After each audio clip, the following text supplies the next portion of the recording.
Okay, so we gotta check if we are on YouTube.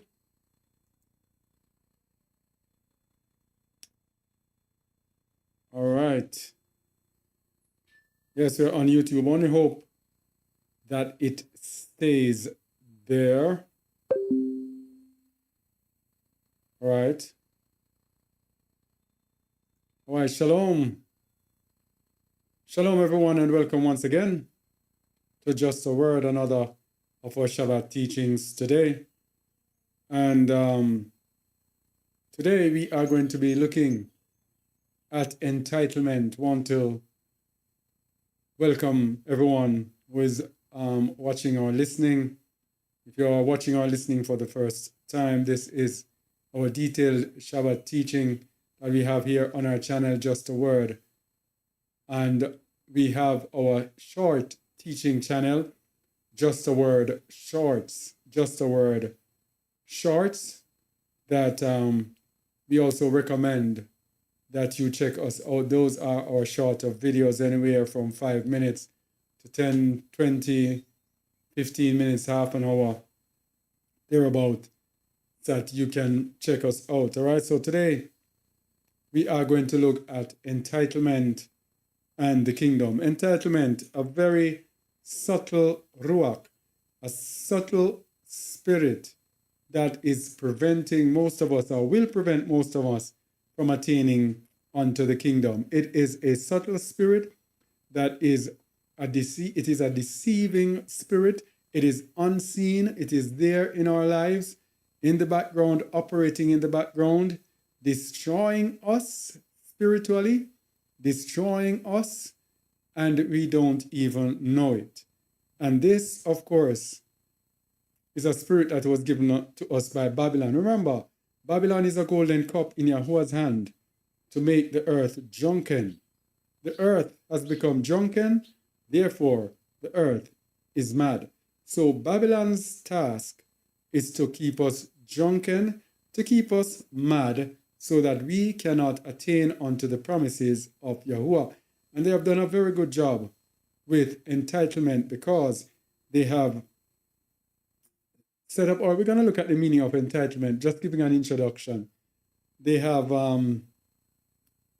caused us to have an expectation of entitlement in us, so much so that we find it's almost impossible for us to walk in righteousness before the Most High.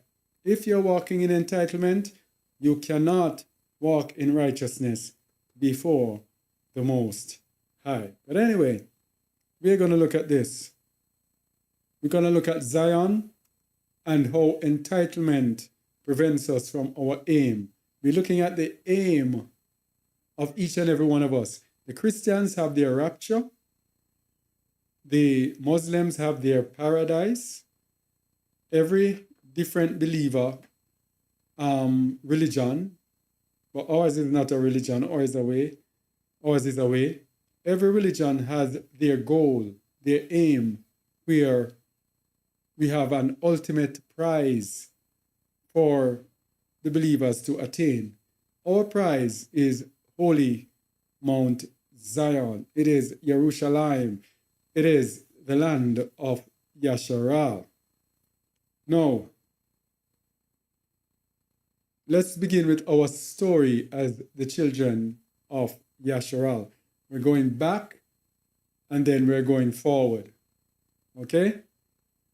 So, when we were in the land and our people waxed fat, what they did, they went after other gods.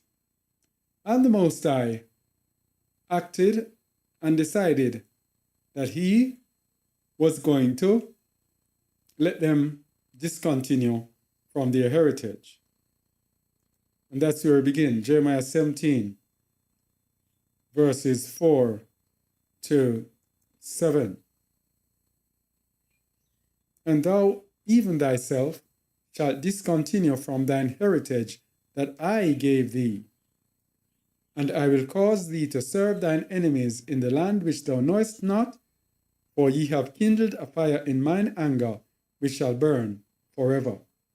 So the Most High promised Yasharal from in the days of Jeremiah, when they were to be sent to Babylon, that he will cause them to serve their enemies in a strange land. And we have inherited it again today. And that is what we are doing, serving our enemies in strange lands. Thus saith Yahuwah, cursed be the man that trusteth in man, and maketh flesh his arm, and whose heart departeth from Yahuwah. So there's a curse for us when we trust in men. And that was what they did that caused us at that time, or people at that time, to be sent into captivity. Did I say verse 6? Verse 7, yeah. For he shall be like the heath in the desert, and shall not see when good cometh, but shall inhabit the parched places in the wilderness, in a salt land and not inhabited. So those who trust in men, this is what happens to them. And men means also ourselves. If we trust in our own selves and in our own power, we are cursed. We have to trust in the Most High. Barak is the man that trusteth in Yahuwah, and whose hope Yahuwah is. So because we did not trust in Yahuwah, he took away the heritage from us. But we have to return to the Most High. In order to undo this, we have to return to the Most High. 2 Chronicles chapter 6, verses 36 to 39.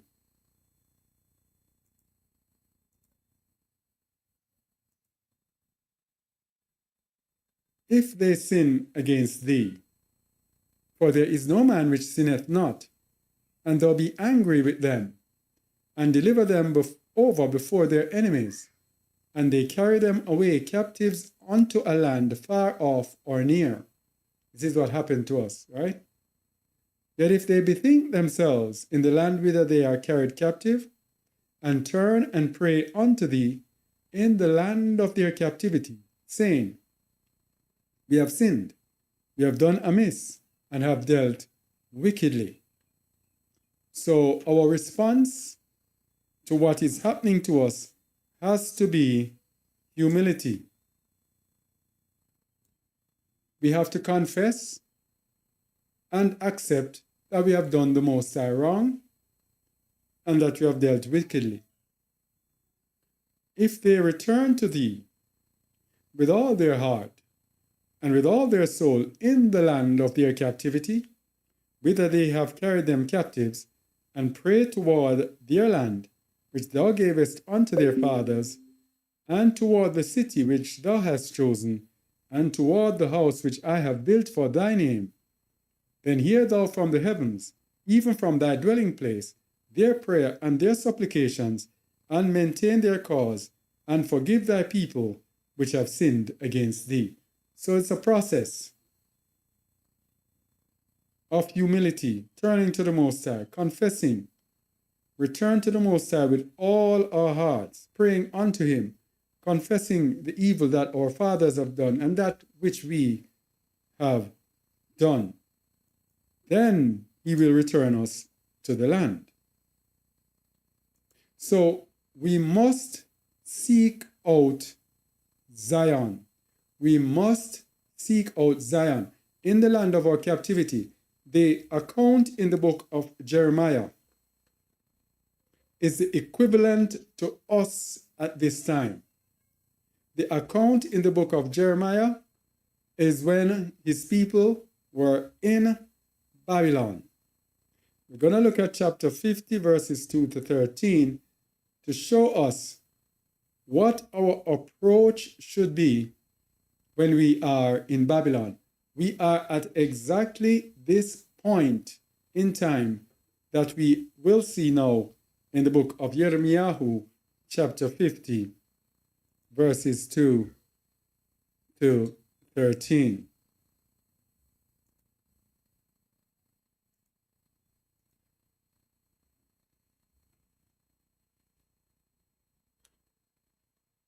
Declare ye among the nations, and publish and set up a standard.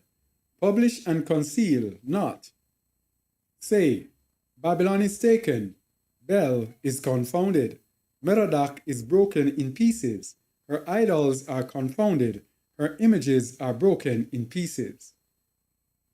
So we are at the point of the end of Babylon. Babylon is fallen. We are at this point. For out of the north there cometh up a nation against her, which shall make her land desolate, and none shall dwell therein. They shall remove, they shall depart, both man and beast. In those days and in that time, saith Yahuwah, the children of Yasharal shall come. This is the time that we are in. They and the children of Yahudah together, going and weeping, they shall go and seek Yahuwah, their Alua. And this is happening worldwide today. And we know this revolution in the United States of America, where the people of the Most High now are rising up, returning to the Most High, recognizing now who they are, the captivity that they are in, that they are the children of Yasharal, that these are they. They shall ask the way to Zion. So this is the next step. When we recognize who we are, we have to now ask the way to Zion. We have to ask the way to our land. But entitlement. Babylon has done something with us. We're going to look at entitlement. They have made us feel entitled to whatever they present to us. Now we have our brothers feeling entitled to the land of the United States. Now they are not even asking their way to Zion. They are now saying, this Babylon is ours. This place is the land of Israel. This belongs to us. But what should we do? We should ask the way to Zion. We did a teaching why the United States is modern day Babylon. When you find out that you are in Babylon, you have to ask the way to Zion. When you are in Babylon, Babylon cannot be the kingdom. It cannot be the promised land. They shall ask the way to Zion with their faces thitherward, saying, come and let us join ourselves to Yahuwah in a perpetual covenant that shall not be forgotten. The covenant is not in Babylon. The covenant is in the land. So you have to ask yourself to Zion, the way to the land, to establish the covenant, the perpetual covenant with Yahuwah. So we have been doing teachings on the new covenant. And what we have been saying on the new covenant is that we are in the new covenant, but then we will have to be brought into the bond of the covenant. This is the perpetual covenant that it is speaking about. When we go into the bond of the covenant will be perpetual. It will be forever. So at this time, we should be asking our way to Zion. Verse 6. My people hath been lost sheep. There we go again. How more lost can we be? We were brought into the religion of Christianity. We were told by Babylon that we were Gentiles. And we were told that JC, Jesus Christ, is God and God is this. And we were made to accept God, the Lord God, Baal God. We were made to accept all sorts of abomination. Then they had us in religion. and having their pastors, having their pastors, what should I do? Should I start now? Having their pastors, having their ways with us, exploiting us. Was this morning I was speaking with a sister, and she was telling me about a famous pastor that she knew and how he lived sumptuously and how great a kingdom he had built up on the backs of our people, and how he changed houses and changed cars and just bought cars for people. So our people have been lost sheep, lost in the religion of Christianity. Their shepherds have caused them to go astray. They have turned them away on the mountains. They have gone from mountain to hill. They have forgotten their resting place. They have forgotten their resting place, which is Zion. They have forgotten Zion. All that found them have devoured them. So they move from pastor to pastor, from church to church, and everybody has devoured them with their tithing and offerings and tithes and offerings and seed religions. All that found them have devoured them, and their adversaries said, Be offended not, because they have sinned against Yahuwah, the habitation of justice, even Yahuwah, the hope of their fathers. So those people who gobbled us up, who had us in slavery, they know who we are. This is telling us that they know who we are. And they know why we are where we are.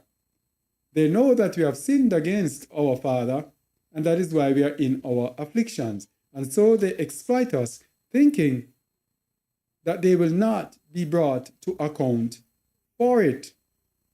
But it couldn't be further from the truth. Anyway, so here is the call that we have. Remove out of the midst of Babylon, and go forth out of the land of the Chaldeans, and be as the he-goat before the flocks. So when we recognize and realize who we are, we have to have our faces towards Zion, seeking out Zion, and in so doing, we have to remove out of the midst of Babylon. Babylon cannot be Zion. And many people now are starting to believe and to think, okay, if I rest and stay in the United States, if I go in the bushes, if I go in such and such, Babylon, and go forth out of the land of the Chaldeans, out of the land. Connection unstable. Internet comes and goes. Only hope that YouTube does not go off. So go forth out of the land of the Chaldeans. Let me have this on so that I can know if it is off. Yeah.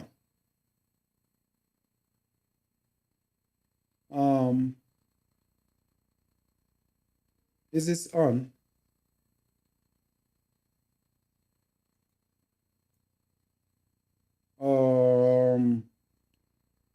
I'm trying to see if this is live.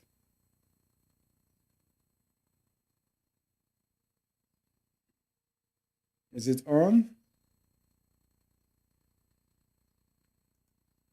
Oh yes, oh yes.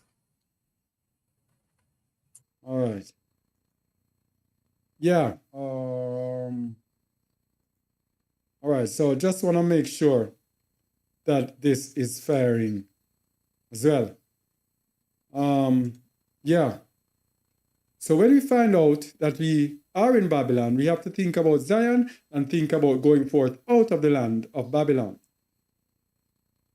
For lo, I will raise and cause to come up against Babylon an assembly of great nations from the north country, and they shall set themselves in array against her. From thence, it's 13, She shall be taken. Their arrows shall be as of a mighty expert man. None shall return in vain. And Chaldea shall be a spoil, and all that spoil her shall be satisfied, saith Yahuwah. Because ye were glad, because ye rejoiced, O ye destroyers of mine heritage, because ye are grown fat as a heifer at grass, and bellow as bulls.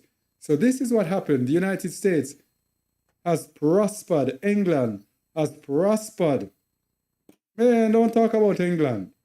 That small little island over there in the northeast Atlantic, in the western side of Europe, has flourished off slavery, of our slave labor, become one of the most powerful countries in the world. Very small, relatively.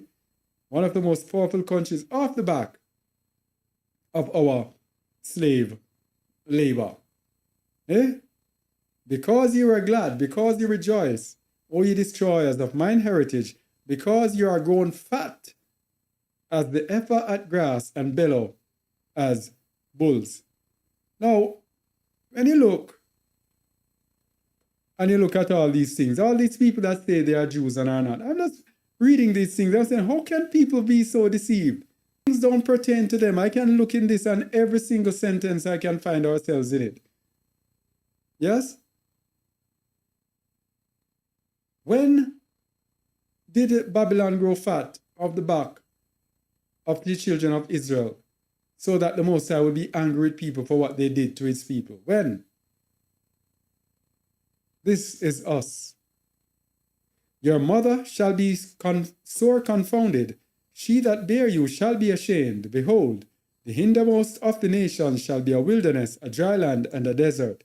This shows you the hindermost of the nations, that Babylon is not restricted to the United States. It will afflict many, many countries. It said the hindermost of the nations. It seems as if all the nations will be affected. Because of the wrath of Yahuwah, it shall not be inhabited, but it shall be wholly desolate. Everyone that goeth by Babylon shall be astonished and hiss at all her plagues. Soon look at entitlement and what it has to do with all of this, how it impacts all of this. And we cannot forget Zion, as most of us do, as we must remember the sins of our fathers. Let me tell you something. We truly, truly, truly forget Zion. As believers, we were told that we were going to heaven in Christianity. We were told that we were raptured. Now we come out of it. What do? We just serve Yahuwah with the intent, to serve Yahuwah until we die. We have no focus on Zion. So most of us don't even focus on the prophecies. Don't focus on what time it is. Don't focus on Mount Zion. That is our destination. Our destination should be the 1,000-year reign of the Messiah. The Messiah will be reigning in Zion. So that is why your focus is on Zion, because in focusing on Zion, your focus is on that rest, that 1,000-year rest that will be with the Messiah. That reigning that we will be reigning in this world with the Messiah. It is in Mount Zion. And we cannot take our minds off it, or the Most High will be angry with us. In the book of Isaiah, chapter 28, I think, he told us, chapter 65, he told us about forgetting his holy mountain. Let's look at it. Let's look at it. I didn't have it in the itinerary. Isaiah 65. Because the competition between Zion, it is G-O-D, it is God. Because God promises a different destination. This is what he prophesied through Isaiah that will happen to his people. But you are they that forsake Yahuwah, that forget my holy mountain. This is Zion. You forget Zion. We cannot forget Zion. that prepare a table for that troop, and that furnish the drink offering unto that number. Now that troop here is God, G-A-D, pronounced God, who is fortune, the God of fortune. So our people will forget the Most High, and we will remember God. And so we will forget his holy mountain. And what does he say? For what is the penalty for forgetting Zion? Therefore will I number you to the sword, and ye shall all bow down to the slaughter, because when I called, ye did not answer. When I spake, ye did not hear, but did evil before mine eyes, and did choose that wherein I delighted not. Therefore, thus saith Yahuwah Aluah, behold, my servants shall eat. Those who remember Zion shall eat, but you who forget Zion shall be hungry. Behold, my servants who remember Zion shall drink, but ye who forget Zion shall be thirsty. Behold, my servants who remember Zion shall rejoice, but you who forget Zion shall be ashamed. Behold, my servants who remember Zion shall sing for joy of heart, but you who forget Zion shall cry for sorrow of heart, and shall howl for vexation of ruach. And ye shall leave your name for a curse unto my chosen who remember Zion. For Yahuwah Aluah shall slay thee who forget Zion, and call his servants by another name. He's gonna even, they call? Disinherit, discredit, forget you. That he who barak himself in the earth shall barak himself in the Elohim of truth. And he that sweareth in the earth shall swear by the Elohim of truth, because the former troubles are forgotten, and because they are hid from mine eyes. So in the end, only those who remember Zion, the Most High, will pardon. Okay? All right. So we cannot forget Zion, as we must also remember the sins of our fathers. Nehemiah 9, verses 1 to 3. Now in the 24th day of this month, the children of Yasharal were assembled with fasting and with sackcloth and earth upon them. And the seed of Yasharal separated themselves from all strangers, there we go, and stood and confessed their sins and the iniquities of their fathers. We cannot enter into Zion without confessing, repenting of our sins. And they stood up in their place and read in the book of the law of Yahuwah their Aluah 1/4 part of the day, and another 4th part they confessed and worshipped Yahuwah their Aluah.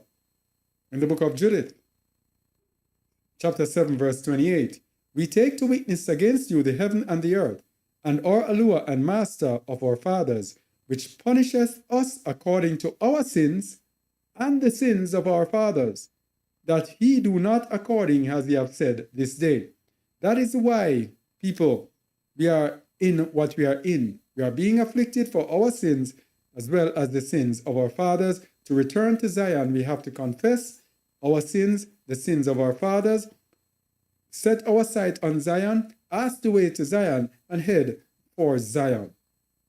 Then there was great weeping with one consent in the midst of the assembly, and they cried unto Yahuwah Aluah with a loud voice, repentance right there. But the nations know this formula. They know what we want to do. So they have conditioned us to forget Zion. They have conditioned us to forget Zion. And we're going to play that annoying Psalms 83, verses 1 to 8. You must know it by heart, by this, but it is so indicative. If this psalm was not in the Bible, we wouldn't have understanding of so many different things. So to you, you might despise it, but to me, it is precious. Precious, precious Psalms 83. All right? Bear with it one more time. A song or psalm of Asaph. Keep not thou silence, O Allure. Hold not thy peace, and be not still, O Allure. For lo, thine enemies make a tumult, the nations make a tumult, and they that hate thee have lifted up the head. They have taken crafty counsel against thy people, and consulted against thy hidden ones. They have said, Come, and let us cut them off from being a nation, that the name of Yasharal may be no more in remembrance. The nations come together and conspire how they can get us to forget Zion. How they can get us to forget the nation of Yasharal. And we're going to see some strategies that they have employed through religion. Religion is how they control our minds. If they tell us something in the natural realm, chances are we might obey, we might not obey. If you get us into a religion and get us to believe that and speak that to us through a religion, then you have captured our minds. That is why Babylon has so successfully used religion to capture us. That is why whenever they were going to conquer a nation, what they did, they had the gun and they also had the Bible. They had a priest or a pastor, whatever, with them to speak to the people, brainwash the people, to get religion into their brains so that they can conquer them. And so when they go into the nation, the people become weakened and they easily overrun the people. So they have said, Come and let us cut them off from being a nation, that the name of Yasharal may be no more in remembrance. For they have consulted together with one consent. They are confederate against thee. So Babylon works in unison against us to make sure that we forget about Yasharal, and in forgetting about Yasharal, we forget about Zion. The tabernacles of Edom, and the Ishmaelites of Moab, and the Agarenes, Jabal, and Ammon, and Amalek, the Philistines with the inhabitants of Tyre. Assur also has joined with them. They have holpen the children of Lot, Selah. So what they have done, they have made their world so attractive and brainwashed us with religion, we have no desire at all to leave Babylon. We have no desire at all to go to Zion. What's more, guess what? Zion is desolate at this time. Zion is desolate because the Most High's prophecy is that he will rebuild the waste places. So going to Zion, really, effectually, we will be rebuilding Zion. But Babylon is already built. If you look at New York City, with all the tall buildings and the beautiful and the money and the richness, and that is what our people are after. Because that is what Babylon, through the spirit of entitlement, luring us with entitlement, has set before us, and we find it so attractive, so hard for us to give it up. Very, very difficult. So Jeremiah 50 verse 7 as well goes with that. Jeremiah 50. All that found them have devoured them, and their adversaries said, We offend not, because they have sinned against Yahuwah, the habitation of justice, even Yahuwah, the hope of their fathers. So they do what they're doing, thinking that they are doing no wrong. But the leaders of Babylon know the benefits of keeping us with them. They know the benefits of keeping us with them. Verse 33, the same Jeremiah 50. Thus saith Yahuwah Sabaoth, the children of Yasharal and the children of Yehudah were oppressed together, and all that took them captives held them fast. They refused to let them go. They refused to let them go. Why? Because as long as we are kept in blindness, As long as we are kept chasing after entitlements, what we think are our entitlements, as long as we stay with them, we cannot see righteousness. We cannot truly return to the Most High. And as long as we stay with them, they remain at the top, the head, and we will remain the tail. So wherever we are, they don't want us to leave. Because if we leave, we might go, gather ourselves together, and then return to the Most High. And that's the end of them. Their Redeemer is strong. Yahuwah Sabaoth is his name. He shall thoroughly plead their cause, that he may give rest to the land and disquiet the inhabitants of Babylon. But the Most High is right there, and he is going to ensure that he gets his way, and his people are actually brought back into his land.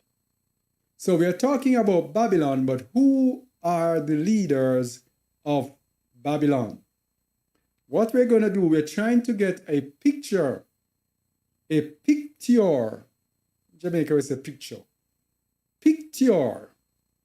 of what Edom, of what Babylon is. So who are the leaders of Babylon? It's Edom. They are the leaders of Babylon. We saw Babylon on the 5th of November, elect another president, another Edomite president. Psalms 137 verse 7. Remember, O Yahuwah, the children of Edom in the day of Jerusalem, who said, raise it, even to the foundation thereof. O daughter of Babylon, who art to be destroyed, happy shall he be that rewardeth thee as thou hast served us. Happy shall he be that taketh and dasheth thy little ones against the stone. So Edom here is paired with Babylon, because Edom in the end will be the leaders of Babylon.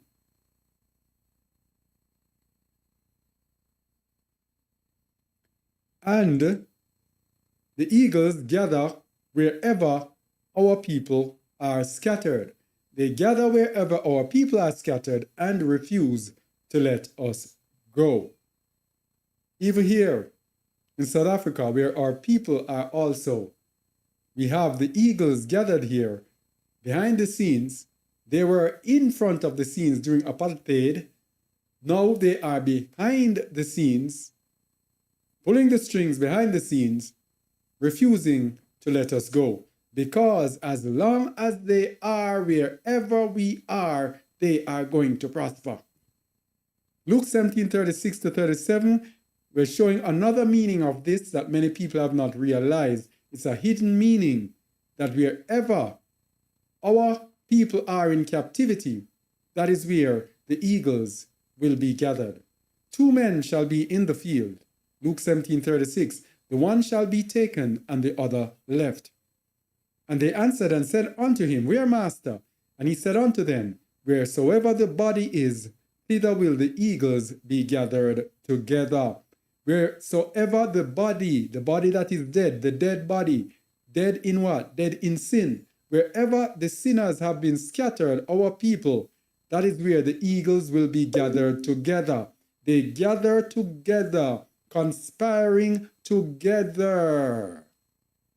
And where do they gather together? Where is the headquarters of most of our people today? Are the most prominent of our people?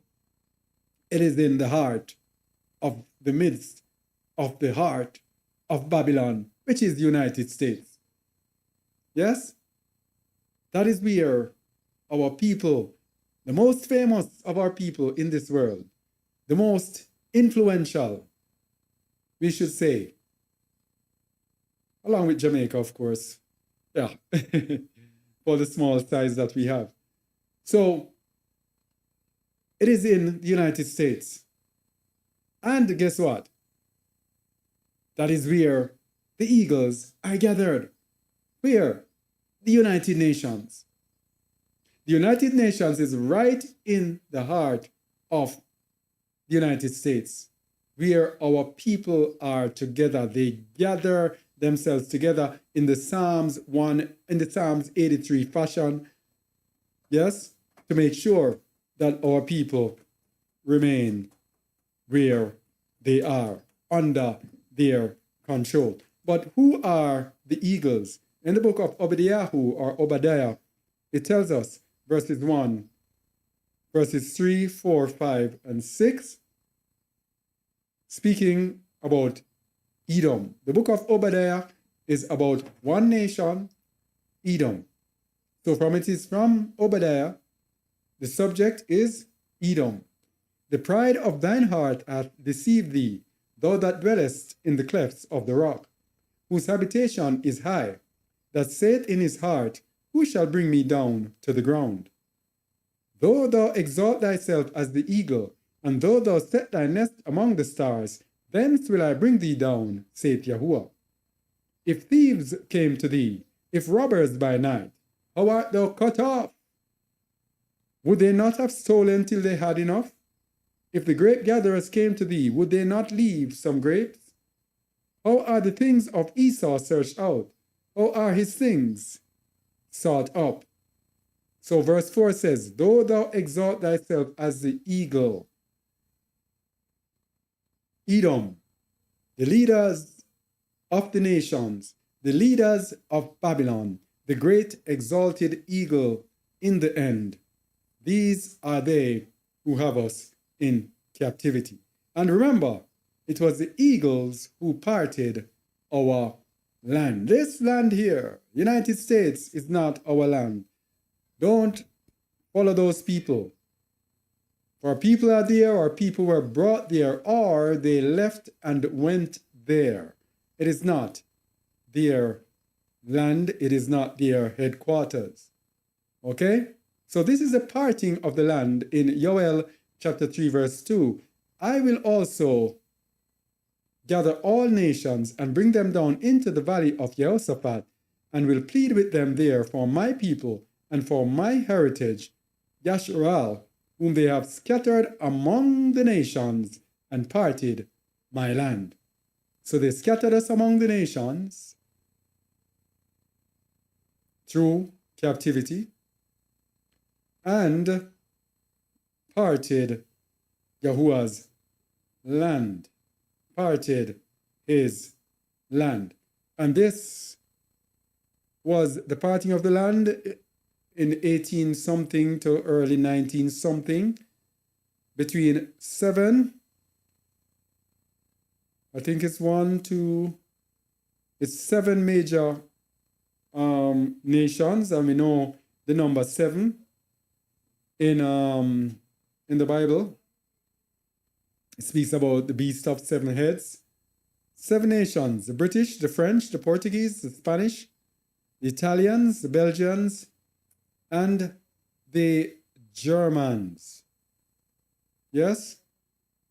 All of these split up the continent of Africa. And this I took out from Wikipedia. The scramble for Africa was the conquest and colonization of most of Africa by 7 Western European powers, driven by the Second Industrial Revolution during the era of new imperialism. Belgium, France, Germany, United Kingdom, Italy, Portugal, and Spain. All these are the children of Edom. In 1870, 10% of the continent was formerly under European control. By 1914, this figure had risen to almost 90%, with only Liberia and Ethiopia retaining sovereignty, along with Egba, Senussia, Mbunda, and Ovambo kingdoms, which were later conquered. So they almost all wiped through the entire continent of Africa. These eagles flew right through. Wherever the bodies are, that is where the eagles are gathered. So the bodies are here, the eagles are gathered right there. So the adversaries took over and blinded us, knowing that when we are in sin, they rule. When we are in sin, then they will be the ones ruling. Job 9:24. And we know that by heart.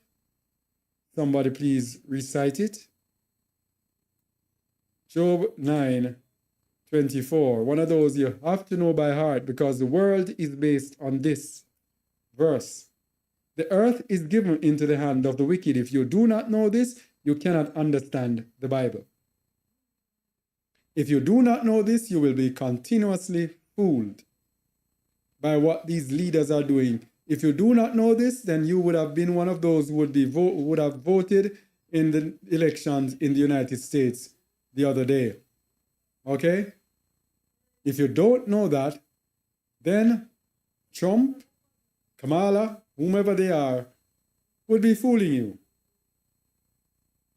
He covered the faces of the judges thereof, if not where and who is he? So the wicked is given the task to cover the faces of the judges. And this we're going to look at how he does it through entitlement. Very important that we look at the theme. We are not there yet. We're laying the foundation because we are pairing entitlement with the kingdom. We cannot just speak about entitlement. We have to know how it affects our salvation. Lamentations 1, verse 5 to 10. When they rule, then we are nothings, and they are exalted. Her adversaries, the adversaries of our people when we are in captivity, are the chief. Her enemies prosper. For Yahuwah hath afflicted her for the multitude of her transgressions. Her children are gone into captivity before the enemy. As long as we are in captivity before the enemy, our enemies will be the chief, and they will prosper. And from the daughter of Zion, all her beauty is departed. Her princes are become like harts that find no pasture, and they are gone without strength before the pursuer. Jerusalem remembered in the days of her affliction and of her miseries all her pleasant things that she had in the days of old, when her people fell into the hand of the enemy, and none did help her. The adversaries saw her and did mock at her Sabbats. That is why the adversaries always want to change the Sabbats. They tried changing the Sabbath from Saturday, seventh-day Saturday to Sunday. Now they are trying to change it using the lunar calendar. And I tell you people that lunar calendar is evil. It is from the spirit of anti-Messiah. You can check out our website, justtheword.org/scripture-calendar. Scripture calendar. And from there you can see all the articles, videos, podcasts, all that we have done on the Sabbaths, on the time, keeping of time, etc. Okay? Jerusalem hath grievously sinned. Therefore she is removed. All that honor her, by the way, that website is a very powerful resource. The search that is in there is also powerful. Just put in any keyword and you will see articles coming up based on those keywords. And we are adding daily, we are adding articles, different articles to it, videos, etc., to make it a one-stop depository. Anything that you want to ask about the word, that is our hope. Anything you want to find out about the word, you can just search and you can find it at your fingertips, because so many people have deceived our people. So many people. Because we stand the threat of being deceivers if we have a desire for self. If we are self-seeking then the enemy will use us. We have to be slaves of the Most High. That is another teaching that we probably will have. We have to decide that we are slaves, not servants. Doulos is the word, the Greek word doulos, which actually means a bondservant or a slave. We have to decide that we are slaves. Why? When you are a slave, you expect nothing in return. You expect nothing good. You expect nothing of yourself. All you are there to do is to serve, or else you will pay. It's very simple. When we have that outlook, then we will get the truth. If you have someone who does not have that outlook, who does not accept that their life is give up their life and have no direction in life, you have to be actually not having a direction in life and depending on the Most High to direct you, then you will find the truth. We believe that that is the path that we are on, and so we are seeking the Most High's truth and seeking what He will give to us so that we can give to you. Anyway, verse 8, Jerusalem hath grievously sinned, therefore she is removed. All that honored her despised her, because they have seen her nakedness. Yea, she saith and turneth backward. So when we are in captivity, when the enemies rule, Jerusalem is nothing. Nothing. So what the Most High wants us to hope on is hope on that which we cannot see. It is faith, believing that we are going to return to this splendid, glorious city that is now desolate. Her filthiness is in her skirts. She remembereth not her last end. Therefore she came down wonderfully. She had no comforter.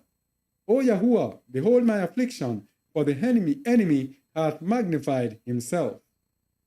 The adversary hath spread out his hand upon all her pleasant things. So all our pleasant things they do have. For she hath seen that the heathen entered into her sanctuary, for whom thou didst command that they should not enter into thy congregation. So the enemy is able to have their hands on our manuscripts, have their hands on all the things that were in our temple, etc. And while we lie desolate. All right? So, Babylon now, knowing all of this, knowing that as long as they keep this way, then they have us. What did they do? They lured us away with a harlot, a prostitute. They lured us with a harlot. And the prostitute, the harlot, Christianity, Proverbs 7:21-23.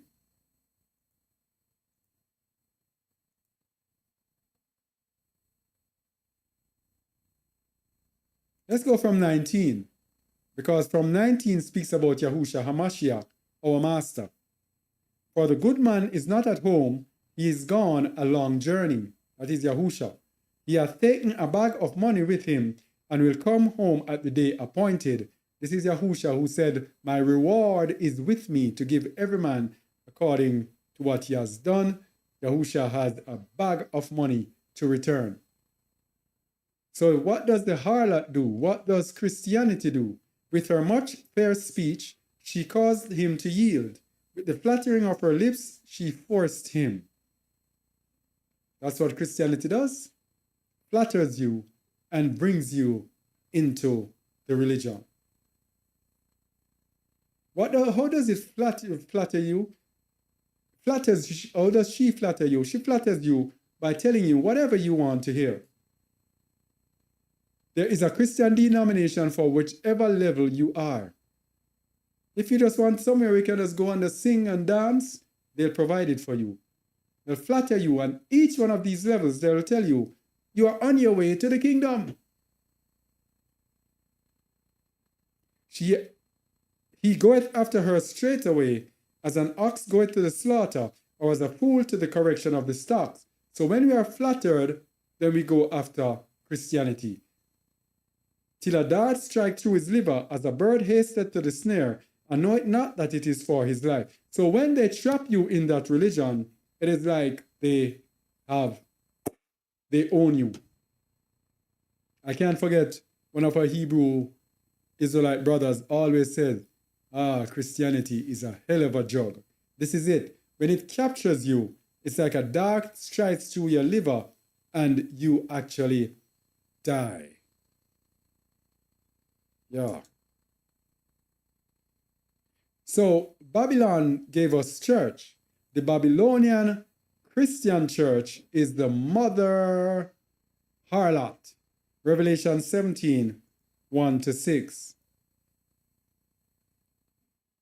Revelation 17, 1-6.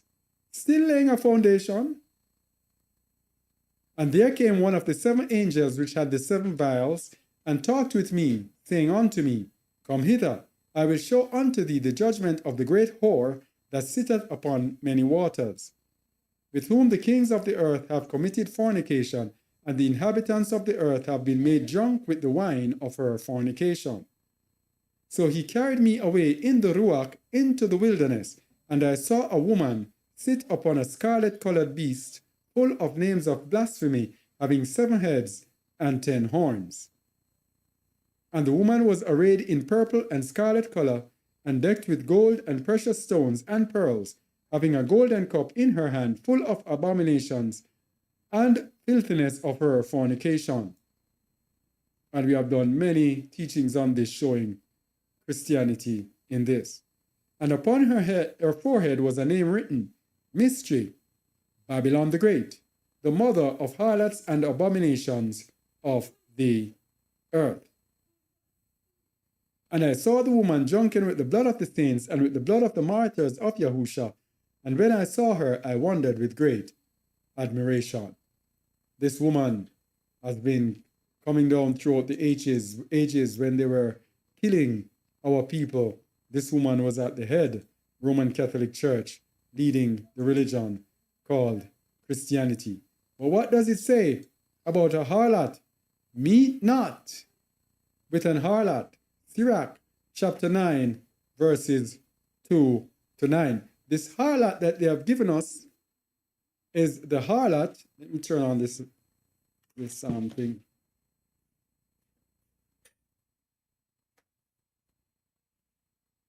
Yes, the harlot that they have given us is a harlot that has ensured that we remain blinded, that we remain under the control of these people, to ensure that we cannot return back to the Most High. Sirach chapter 9,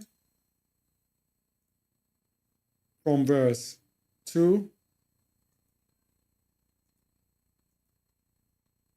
Meet not with an harlot, lest thou fall into her snares.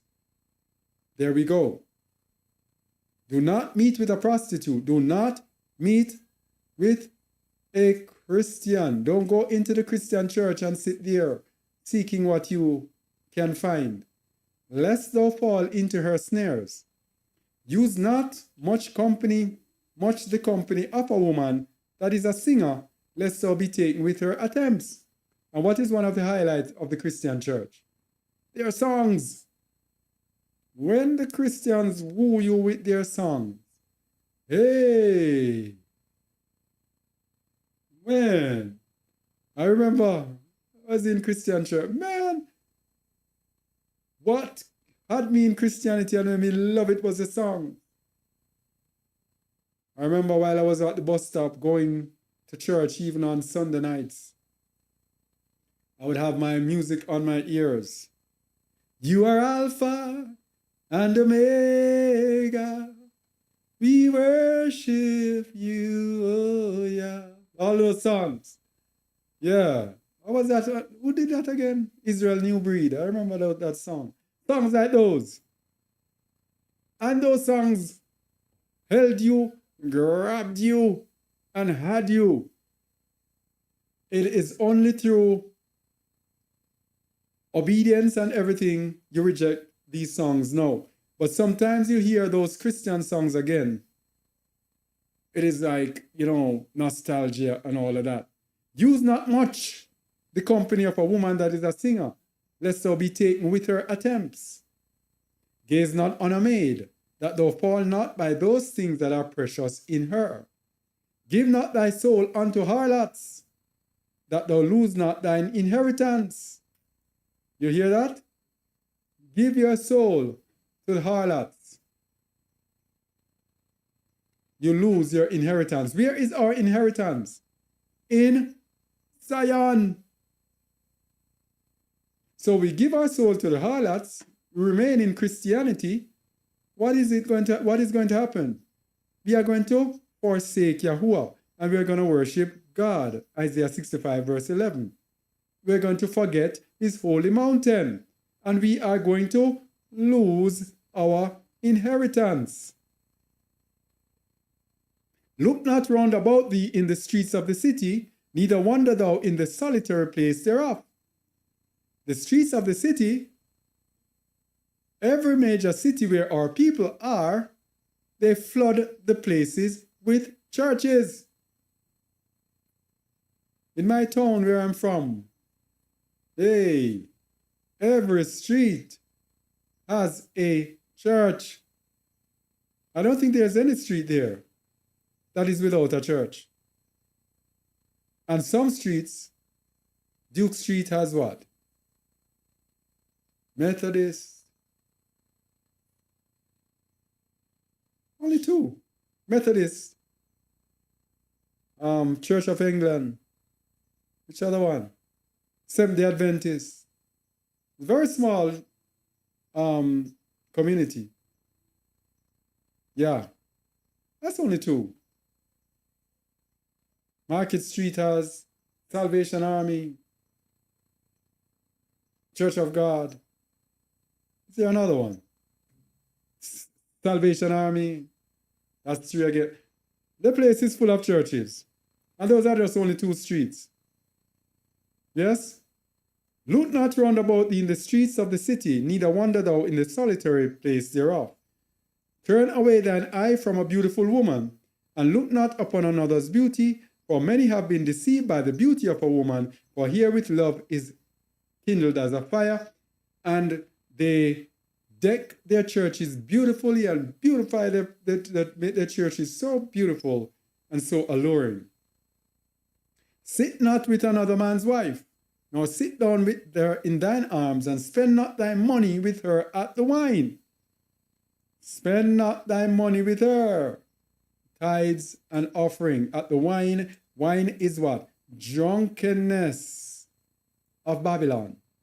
Lest thine heart incline unto her, and so through thy desire thou fall into destruction. Stay away from these churches. 1 Corinthians 6, 5 to 17.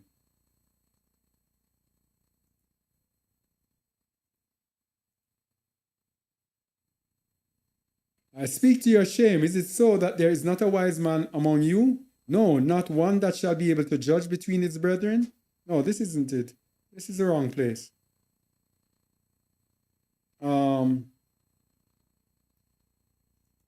I guess we need about verse 9. Know ye not that the unrighteous shall not inherit the kingdom of Elohim? Yeah. Be not deceived, neither fornicators, nor idolaters, nor adulterers, nor effeminate, nor abusers of themselves with mankind, nor thieves, nor covetous, nor drunkards, nor revilers, sit not at wine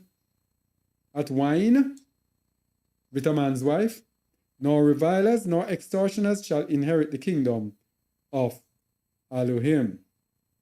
Okay?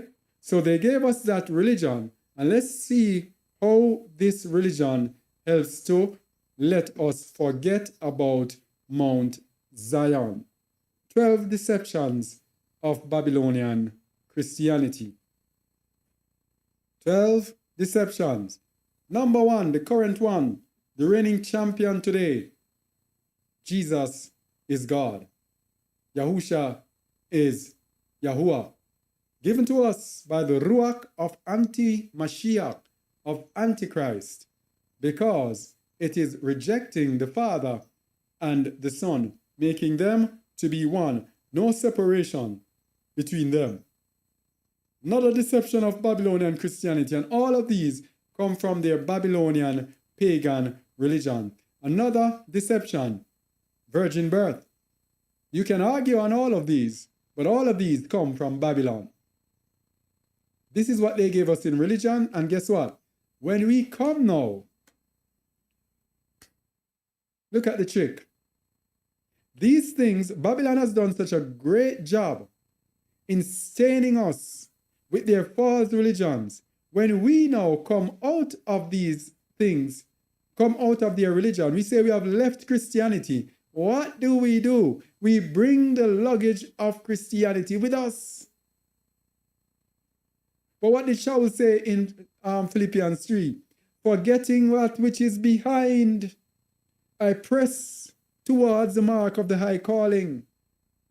Move forward and forget all. But what do?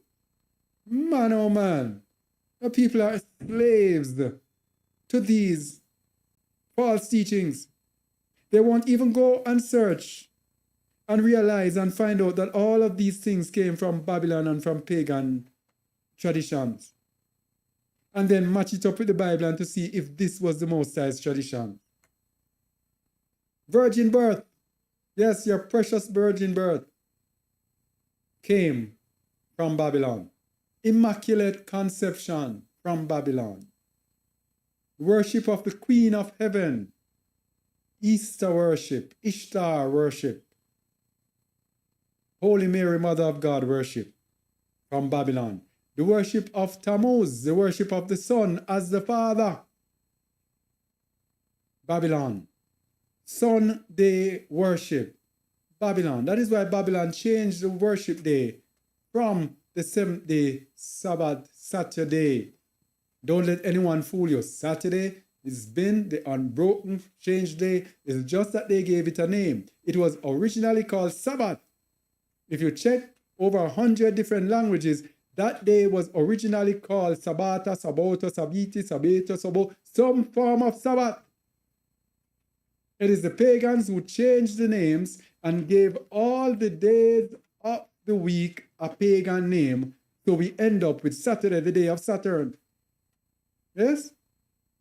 You can check out our article, Lunar Sabbath Debunked, and in it you will see a record of the Romans when they came to attack Jerusalem, and they were telling you that our people kept Sabbath on the day of Saturn.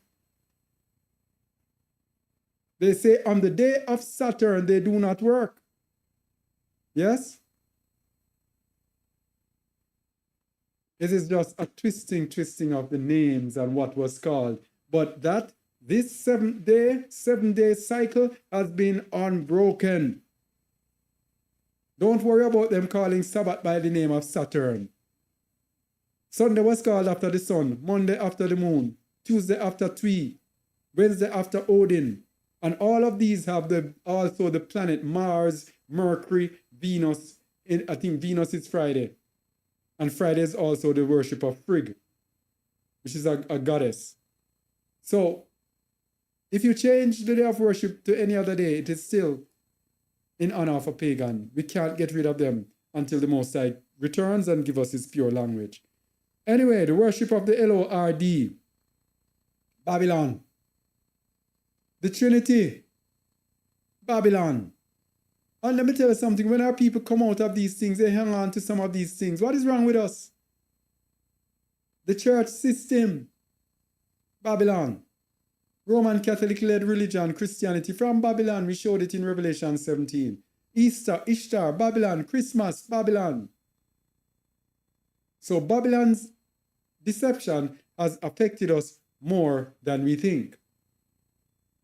So now we are going to come to entitlement. Entitlement. The meaning of entitlement. We're going to see what entitlement has to do with us today and with us and our quest to attain unto Mount Zion. Oh man, the rain seems as if it's going to fall, and it is so noisy. I only hope we are able to continue. So the meaning of entitlement, the fact of having a right to something. So if you have a right to something, it means you're entitled. For example, full entitlement of fees and maintenance should be offered. It's very simple. Similar, it also means a right, prerogative, claim, title, license, permission, dispensation, privilege, or liberty. But that is not the one that we are most focused on. Entitlement also means the amount to which a person has a right, or annual leave entitlement. Similar words: allowance, allocation, allotment, quota, ration, grant, limit. Now here is the meaning that we are concerned with. The belief that one is inherently deserving of privileges or special treatment. This is the one I want you to rivet. Rivet, rivet, rivet in your minds. The belief that you are inherently deserving of privileges or special treatment. People call it a sense of entitlement. So if I believe that because, and let me tell you one of the biggest errors. When you go into Christianity, one of the biggest things that they tell us is that they teach us that you will be blessed. So you enter into Christianity with the intent of getting blessings. Your first prerogative is not to serve the Most High, but it is to get blessings. So you think that you are deserving of blessings simply because you turn and decide that you want to serve the Most High. So because you decide to serve the Most High, you are now deserving of the Most High's blessings. And you will look on another person and say, oh, the Most High is blessing so-and-so. Oh, he has a new car and he bought one last year and he has bought another one this year. So you think you deserve special treatment because you are following the Most High. Just an example. But just get it in your mind, the belief that you are inherently deserving of privileges or special treatment, that is what we are going to focus on. So let's look at the entitlement deception of Babylonian Christianity, of modern religion. We're going to look at entitlement that is used in Christianity and entitlement that is even used in the Hebrew Israelite movement. We're using both of them as examples because before us, these are the two most obvious ones before us that our people are deceived in. There, of course, there's also Islam, but I cannot speak on that which I do not know. I do not know enough about Islam to speak about their entitlement. I'll speak about those that are before me. So, entitlement, deception of Babylonian Christianity. All of these things keep us away from Zion. All you have to do is believe. That is one of it. So that is entitlement. So as long as you believe, guess what?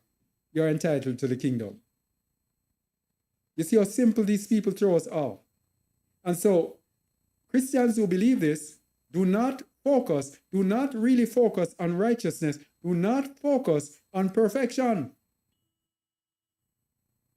They will tell us, oh, I forgot even this one. Yeah, I forgot, even this is the biggest one and I forgot about it. The law was a burden. So Jesus Christ came and fulfilled the law for us so that we do not have to fulfill, we do not have to obey, do not have to do the law. Man, I heard a young man say that the other day and it pained my heart. I just hissed my teeth and just turned away the thing. Eh? Entitlement. So we are entitled.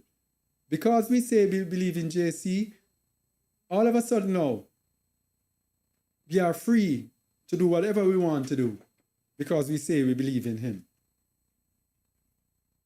As long as you're a Christian, you're going to heaven. Entitlement again to the destination. So we don't have to ask our way to Zion. And this is one of the things why we do not want to move and leave from where we are because of these entitlement that is in the back of our minds, programmed in the back of our minds, and we do not realize it. So we sit pretty. We don't have to do anything. He has done it all for us. Another one, as long as you're a Christian, you will be raptured. Raptured to heaven, of course. Entitlement. So you're entitled to your destination. You don't have to do anything. Ask which way to which Zion that. Which way to which Zion? Why do I have to ask any way to Zion? And I have Christ. That's what they think. Another one of the deception is spiritual Israel. So now I am spiritual Israel. I am now an Israelite. I have become an Israelite. Because I say I believe in JC or Yahusha or whomever, I become a spiritual Israelite. All the battles that the Most High had with his people and with this generation, it's forgotten. It is now me. Entitlement. True Israel is no more. Entitlement. So guess what? I am now entitled to be Israel. In the book of Jeremiah chapter 31, verse 35 to 36, the Most High swore that as long as there is the sun and the moon and the ordinances of the sun and the moon are there, Israel will not cease from being a nation before him forever. So that destroys all of that. All you have to do is to go to church and pay your tithes. You're good, and say you believe in Jesus. You're good. You are entitled to the kingdom. Hey. Another one, if you're not being blessed, something is wrong. So if you're not being physically blessed with material things, something is wrong. You see that God is different from Yahuwah? Because you get all of that with the worship of God. But what did Yahuwah himself say? Love not the world, neither the things that are in the world. If any man love the world, the love of the Father is not in him. So if you are not being blessed, something is wrong. It's loving the world. Anyway, sow a seed for your blessing. If you're not being blessed, go and sow a seed. If you sow a seed, then you are entitled to be repaid by the Most High. Entitlement of Christianity. Nothing is wrong if you go after riches. As long as you have JC and you worship God, you can go after riches. Nothing is wrong with that. So they go and they lust after everything, thinking that they will be raptured anyway to heaven. Pastor is entitled to live very, very comfortable. He is entitled because he's a pastor to live very, very comfortable. I was speaking earlier about the affluence of that pastor that I was hearing about. Yes? So, hold on, please. Yes, so that pastor is entitled to live comfortably simply because he is a pastor. Hebrew Israelite has their own entitlements. Yes? Because, as our brother always said, this is Christianity 2.0. It is religion. That is why we shun religion. We are followers of the way of Yahushua HaMashiach. Through his way. Not the followers of a religion. Our way has none of these. Our way is following Yahushua unto death. Walking as he walked. Obeying as he obeyed. His instruction, his commandments, and his Father's commandments. Very simple. Hebrew Israelite entitlement. All you have to do is keep the law. Hey, we hear that so many times. Hey, IUIC. One of the biggest groups. All you have to do is keep the law. Here's another one. So if you keep the law, you're entitled to the kingdom. Here's another one. And by the way, these groups, most of them do not focus on Zion. I think one that I know of is focused on Zion away from the United States is, what's it, GOCC? Something like that. Is it GOCC? Yeah. They have their eyes, I think, focused on the land of Africa. But the others, oh, they don't really focus on leaving the land because of all of these entitlements. That's how dangerous entitlements are. All Israel shall be saved. So as long as you're an Israelite, because he made a promise to the nation of Israel, as long as you're an Israelite, you will be saved. Error. Entitlement error. So guess what? Our brothers live their lives kind of like sinners, but sinners who taught the word and speak the word and argue the word and preach the word. Because they think they are entitled because they are Israelites. Hey, you have no idea. Yahuwah. I am Israelite, so I belong to the Most High. Let's just say along the same line. The Most High is going to come and get me out of Babylon. So because I'm an Israelite and I'm in Babylon, you have to read Isaiah. The Most High said, flee out of the midst of Babylon. He says, remove out of the land of the Chaldeans. Go out from Babylon. Okay?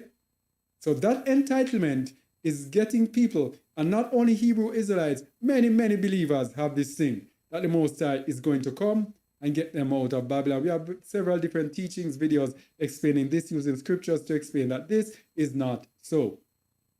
When it's time for Babylon, it's we who have to voluntarily come out, because Babylon is sweet, Babylon is nice. And the Most High works by faith. Without faith, it is impossible to please him. He wants to see which one of us love him enough to be able to leave the trappings of Babylon, the sweetness, niceness of Babylon. Which one of us are willing to elect to leave and to come and serve him? And by the way, leaving Babylon alone is nothing. It is just the beginning.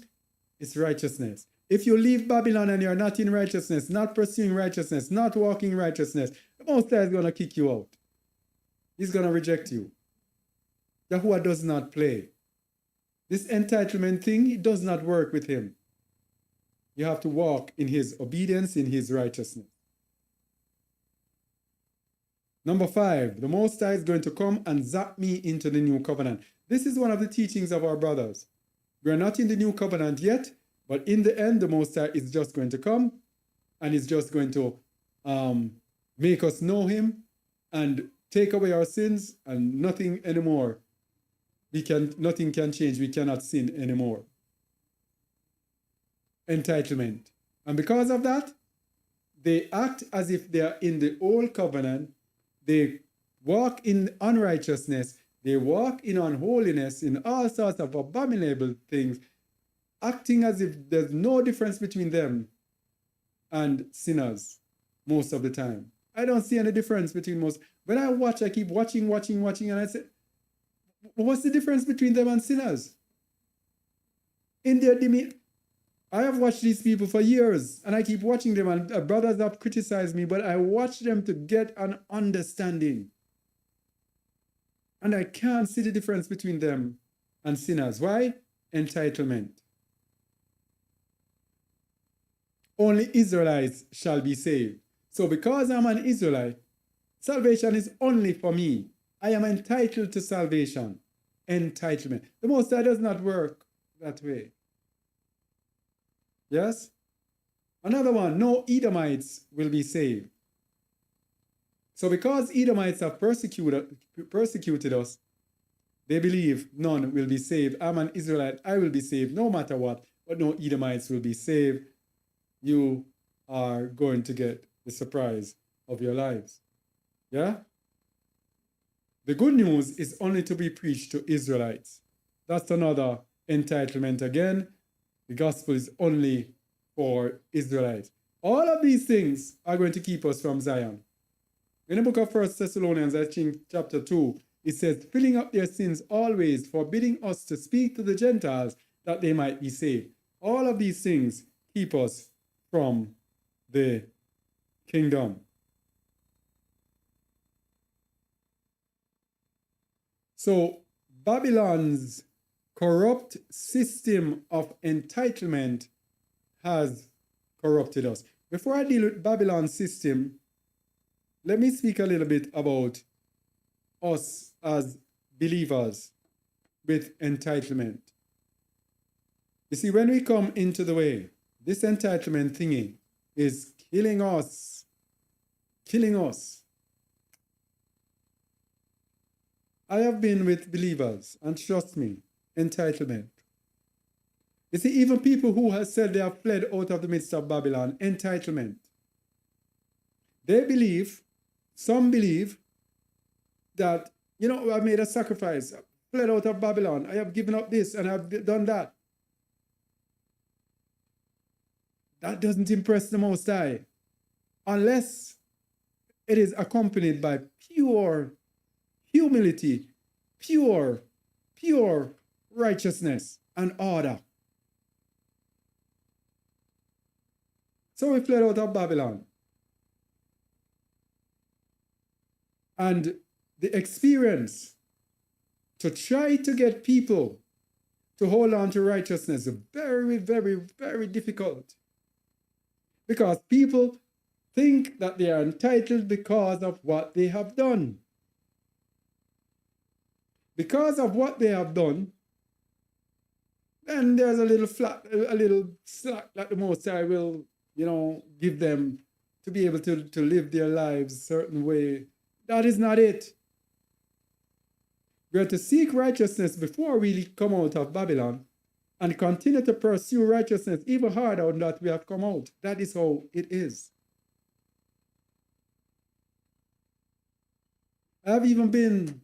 I had experience with entitlement again with believers on a different front. Believers battling this. I think we're going to deal with it.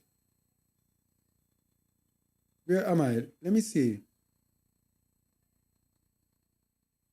No. Yeah. This, I have to relay this. On our new channel, Just a Word Shorts, which is growing very, very, very fast and getting a whole lot of views, comments. I noticed one thing. Most of the problems that we have with women coming on to teach, with people coming on to teach, is women. The women giving the most problems. And I'm saying these women don't have any respect for the Most High's word. Entitlement. As soon as we become believers, we come with the way that we learned in Babylon.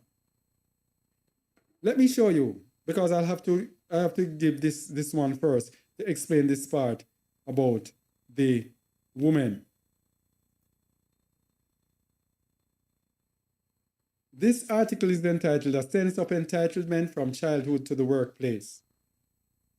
And it says, entitlement, this is from a young man. I think he was about 23 years old when he wrote this. From Virginia, University of Virginia, it seems. Entitlement is a key component of narcissism, says Martin. It is basically the belief that you deserve more resources, more consideration, more privileges and rewards than other people. Narcissists and entitled individuals can make good first impressions. They are confident in their abilities and skills, which means that they tend to emerge into leadership roles or force themselves into leadership roles. The problem is that they are also selfish. They make subpar team players and collaborators because their behaviors and decision-making are geared to serving their self-interest, and this young man could not be any wiser. or more to the in my experience in this world. Yes? As long as you believe that you deserve more than others,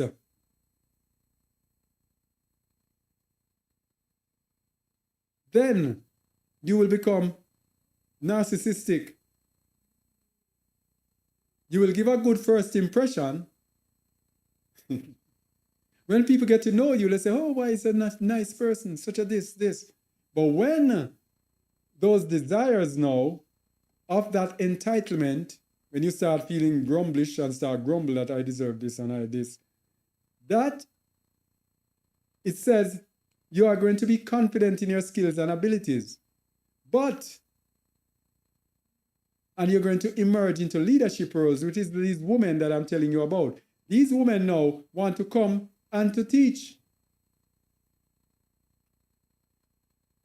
Why? Because Babylon has taught the woman that she is equal to, or even more important than the man. When you come into the way, you have to understand the Most High's ways is not your ways, is not our ways. The ways that we grew up in Babylon is the opposite of the Most High. So what we learned in Babylon, we have to come into the way, the opposite way. But what do these women do? They come in the same way. They come in, they can talk to any man, quarrel with any man, argue with any man at any time. They come into the way and do the same. If you are listening to this out there, listen to me carefully. You are sinning against the Most High if you do that. You cannot see a servant of the Most High out there putting out the words of the Most High. You as a woman go out there disrespecting that person. Arguing, not only arguing, disrespecting, talking down to the person as if and bringing scriptures and what is that? That is the way of Babylon. That is not the Most High way. He says in 1 Timothy 2, I forbid a woman to teach, nor to usurp authority over the man.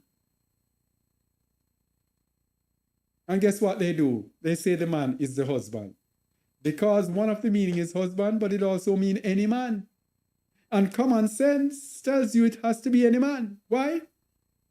If it is only your husband you must not teach or usurp authority over, you are telling us that the Most High is giving you permission to go and teach any man and usurp authority over any man.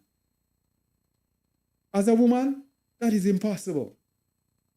The Most High does not want you to teach nor usurp authority over any man at all. Because the Most High's authority is through the man. Do not let Babylon's entitlement allow you to think that no, and guess what? These women, they forget everything about the word. This word that I'm telling you is one that is tried and it is said over and over again, a woman to teach nor usurp authority over the man. He never said authority over your husband. And they forget that. And they blast. And they blast. Hey. But I'm starting to utilize the block, hide the user from the channel. The user comes there and is all arguing and out of line. I save that person from sinning by blocking them. I'm telling you. Because the Messiah said he speaks to them in parables. Because seeing they see not, neither do they hear, neither do they understand. In other words, and he said to the disciples, because it is given for you to know, but for them it is not given to know. So if someone proves that it's not given to them to know, hey, they're out of here. So the problem is that they are also selfish. All they care about is their own concerns. They make subpar team players and collaborators. And I remember one person that, again, along with that same thing come to mind. One person that I encountered in my life was adamant that the head of the man is a Mashiach. So the assembly is not his head. That means he can be in the assembly, and because he has a wife, he can say or do anything. The assembly does not have anything to do with his wife. He has the authority over there. So you're going to have an assembly with the big assembly. Then you're going to have him and his wife as an assembly within an assembly. It makes no sense. Entitlement. So because I'm a husband, I am now entitled to be a rebel, to do anything that I want to do. Entitlement. I think entitlement is destroying us. It is one of those unseen things that is destroying us and we don't know. So the problem is that they are also selfish. They make subpar team players. Why? They do not want to be part of a team because they are entitled. So they just want what they want for themselves, and you can stay with your thing. They make subpar team players and collaborators because their behaviors and decision-making are geared to serving their self-interests. So it's just me and my interests. I don't care about you. You go and do your thing. I will do my thing. So here's how Babylon has used this to corrupt us. And this is what has caused the modern believer to be so corrupted with entitlement, because we grew up in it. And when we grew up in it, guess what? Most of us are not truly converted and become new creatures. We come into the way and we are the same old persons. We have not changed. Look how Babylon corrupts us. We're going to look at United States entitlements. In the US, Social Security, Medicare, Medicaid, unemployment insurance. These are all the things. As long as you're an American, you're liable to partake of some of this. SNAP, formerly known as the Food Stamp Program, SSI, Temporary Assistance for Needy Families, TANF, the School Lunch Program, the Children's Health Insurance Program, CHIP, the Earned Income Tax Credit, and the refundable component of the child tax credit. These are just examples. Now, when you grow with all of these things, you grow, and that's why Americans are like that, proud and entitled, because they grow with this as a part of them. Now, when Americans come into the way now, to start serving, they come into the way with this entitlement. And when they come, in order for them to truly serve, bow down, and truly serve, they cannot. Because they are always looking out for themselves and always telling themselves, as long as I do this, then this is going to happen. When you come into the way of the Most High, it's a total transformation. It's a total transformation. Now, the reason we are talking about Zion and entitlement, it is that if we are entitled, it will get us into trouble. We cannot enter into the land. The children of Israel that wandered in the wilderness for 40 years, they did not enter because of entitlement. Because when you are entitled, you are weak.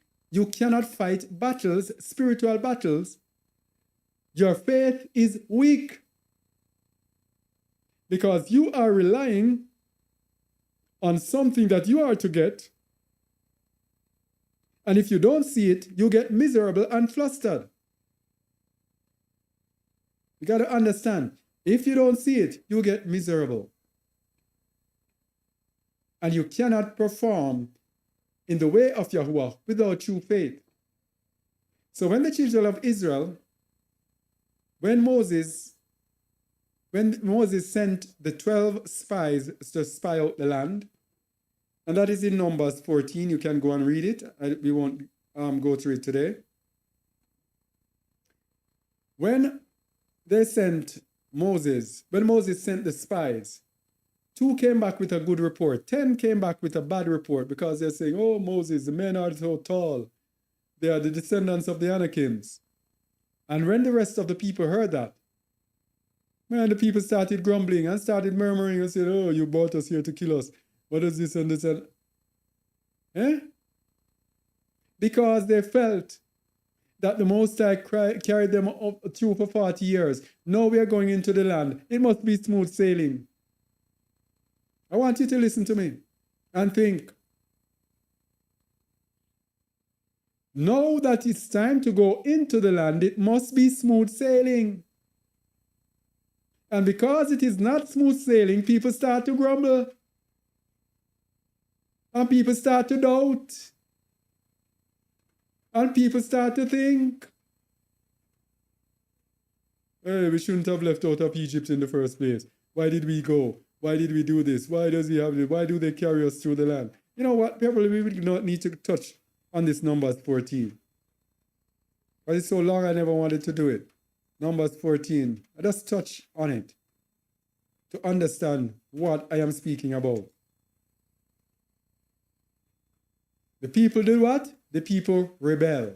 When you are in an entitlement frame of mind, you will rebel because you are not getting what you think you are entitled for. Because you are not getting what you think you are entitled for, you are going to easily rebel. And all the congregation lifted up their voice and cried, and the people wept that night. That was because of the bad report. And all the children of Yashrael murmured against Moses and against Aaron, and the whole congregation said unto them, Would Allah that we had died in the land of Egypt, or would Allah we had died in this wilderness? Simple because they felt entitled to enter into the land now. It's the same entitlement that is upon the people who refuse to come out of Babylon, saying that Yahuwah is going to come for them.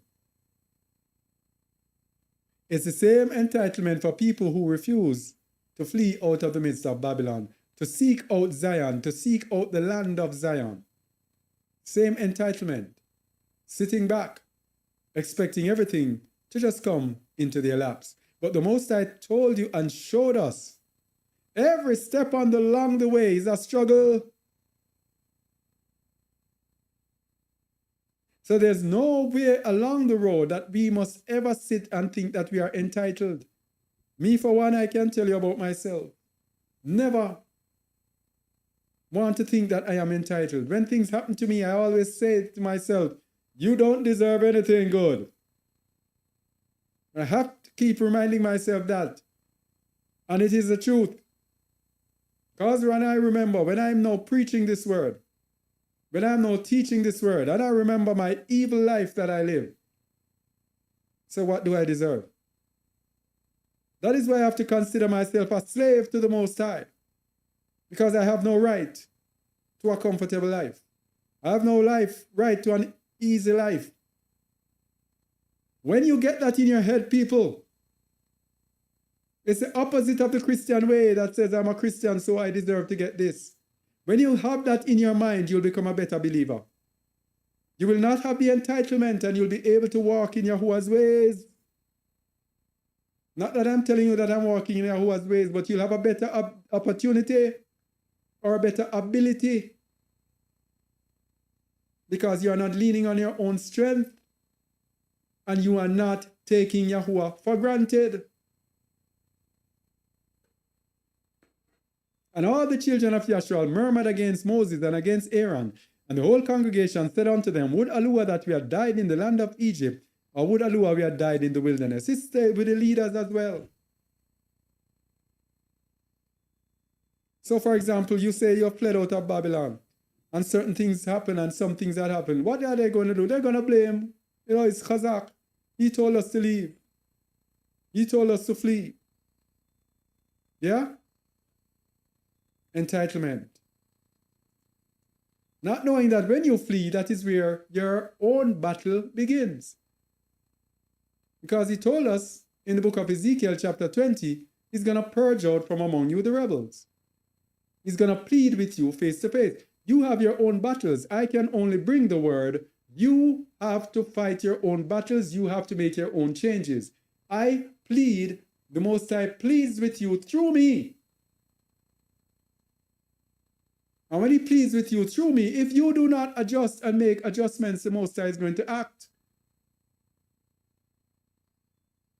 Verse 3. And wherefore hath Yahuwah brought us into this land to fall by the sword? Now they are blaming the Most High. Big mistake. And wherefore hath Yahuwah brought us into this land to fall by the sword, and that our wives and our children should be a prey? Were it not better for us to return into Egypt? So they want to go back to where they came from.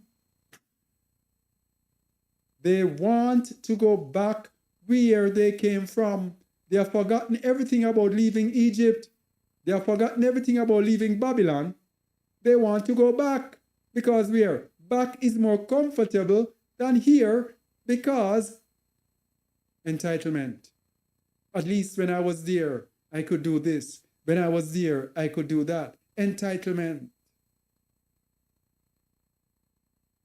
And they said one to another, let us make a captain and let us return into Egypt. Then Moses and Aaron fell on their faces before all the assembly of the congregation of the children of Yasharal. So Moses and Aaron, they fell on their faces. They don't argue, they don't complain. They fell on their faces to Yahuwah, who is the one who is in charge. And Yahusha the son of Nun and Caleb the son of Jephunneh, which were of them that searched the land, rent their clothes. And they spake unto all the company of the children of Yasharal, saying, the land which we passed through to search it is an exceeding good land. These are the people who have the good report. These are the people with faith, who do not look on the negatives, but look on the positives, ignoring the negatives, because they don't think they are entitled. They think that they have to press on for what they want. They think they have to fight on for what they want. And that is what the Most High does.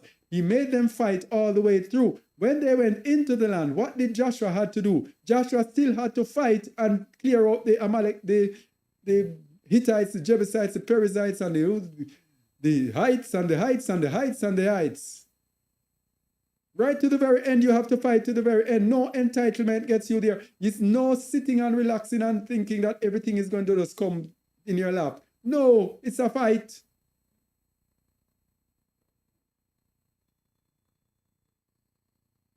Verse 8, if Yahuwah delight in us, then he will bring us into this land and give it to us, a land which floweth with milk and honey. You see, if he delights in us, if we do what we need to do. Only rebel not ye against Yahuwah, neither fear ye the people of the land, for they are bread for us. Their defense is departed from them, and Yahuwah is with us. Fear them not. But all the congregation bade stone them with stones, and the esteem of Yahuwah appeared in the tabernacle of the congregation before all the children of Yasharal.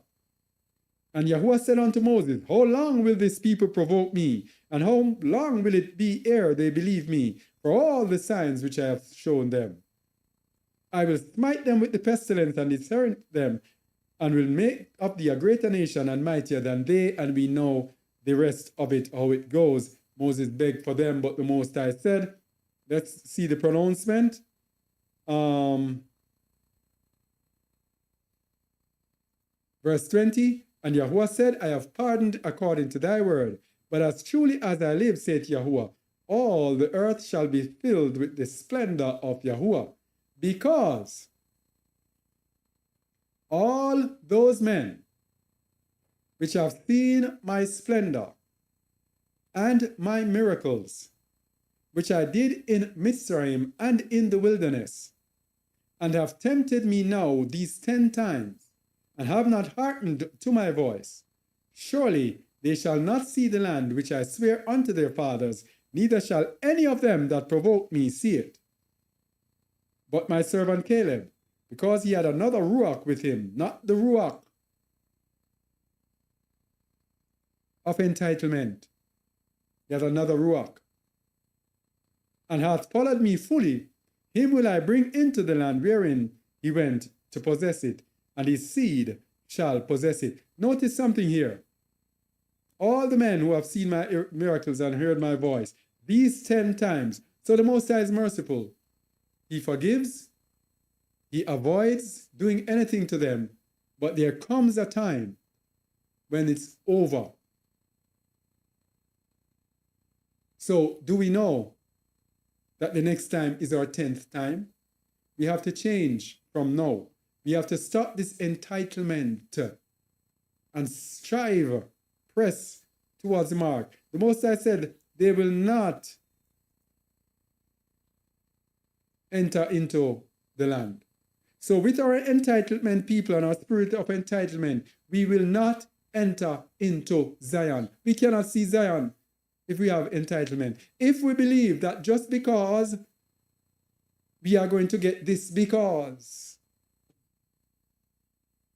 If I am here thinking, oh, because these words have been given to me. These are not my words. It is not because I'm good, or because I'm bright, or because I'm intelligent, or because I'm spiritual. It is because the Most High chose me to do this. It is His words. It is He who puts these things on my heart to say. It has nothing to do with me and my ability. Yes? If I am to say that it's because Kazakh is such and such, and I let down my guard and I do certain things and sin against the Most High, woe be unto me. People, we have to wake up. This entitlement thing. We have to be like Shaul. And we gotta go. Every week we're going here. Why are we using the same scriptures every week? People must say, oh, Kazakh doesn't know anything. He just keeps using the same scriptures. They are powerful and they are relevant. Philippians chapter 3. Philippians chapter 3. I thought we would be without it this week, but we can't, it seems. Philippians chapter 3. Entitlement here. Finally, my brethren, rejoice in Yahuwah. To write the same things to you, to me indeed is not grievous, but for you it is safe. Beware of dogs, beware of evil workers, beware of the concision. For we are the circumcision which worship Alua in the flesh, in the ruach. What here? Let me say it again. Erase that. For we are the circumcision which worship Alua in the ruach and rejoice in Hamashiach Yahusha and have no confidence in the flesh. This is entitlement. We have no entitlement, no confidence in the flesh. Though I might also have confidence in the flesh, though I might think that I am entitled. If any man thinketh that he hath whereof he might trust in the flesh, I more. Circumcise the 8th day of the stock of Yasharal. Now this is Shaul telling us, if you think you are entitled, listen to me now and know that I am more entitled than you. But in seeking Yahusha, I kick all of this behind. This has to be nothing. Circumcise the 8th day of the stock of Yasharal, of the tribe of Benjamin, and Hebrew of the Hebrews, as touching the law, a Pharisee, concerning zeal, persecuting the assembly, touching the righteousness which is in the law, blameless. All of that, what a resume. But what does Shaul say next? But what things were gained to me, those I counted loss for Hamashiach.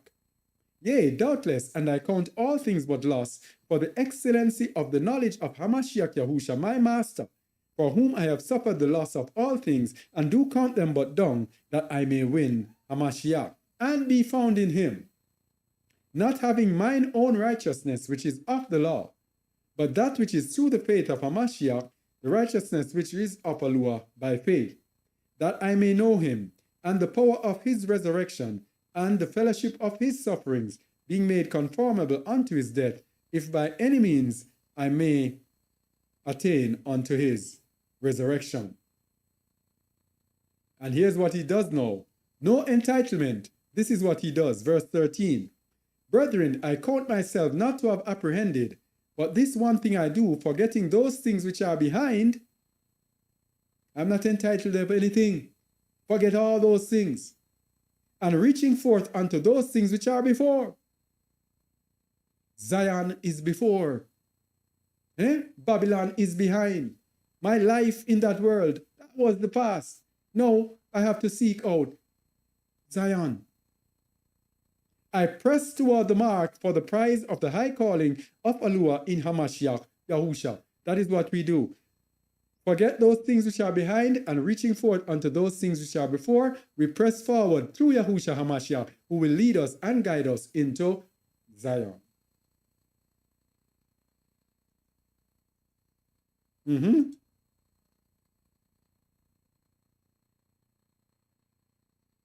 All right. Should I look at Hermas? Let me give you homework. You can look in the book, The Shepherd of Hermas, chapter 64 to 65. It's page 71. You can download the book, The Shepherd of Hermas, from our website, justtheword.org. Now, this is telling us about luxury and everything when it comes to entitlement. How long is gone? Almost 2 hours. All right? So, forgetting about entitlement, we now remember that we will be gathered back into the land. Jeremiah 31, verses 1 to 24, tell us why we have to keep our eyes focused on Zion. Jeremiah 31.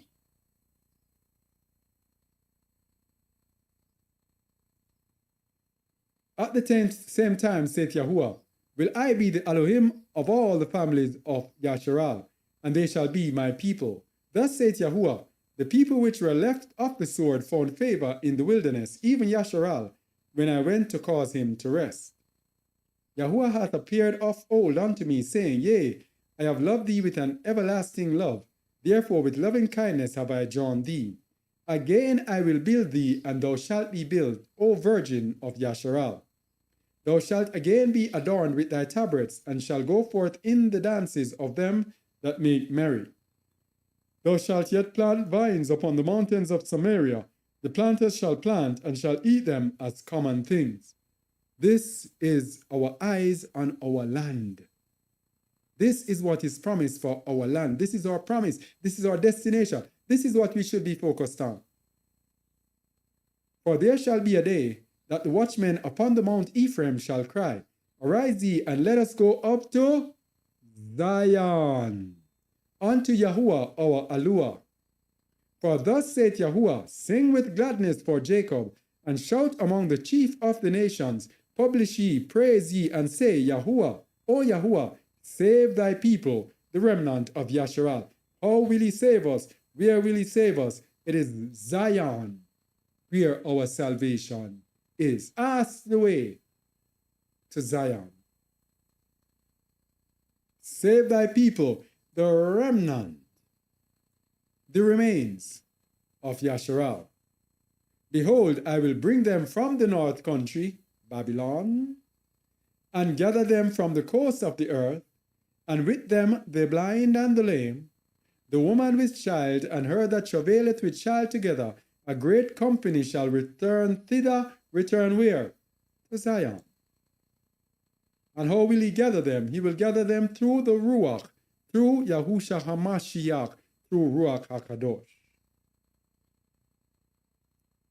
We have done teachings on that, by the way. They shall come with weeping, and with supplications will I lead them. They will not come entitled. Weeping. When you come with entitled, you come with pride.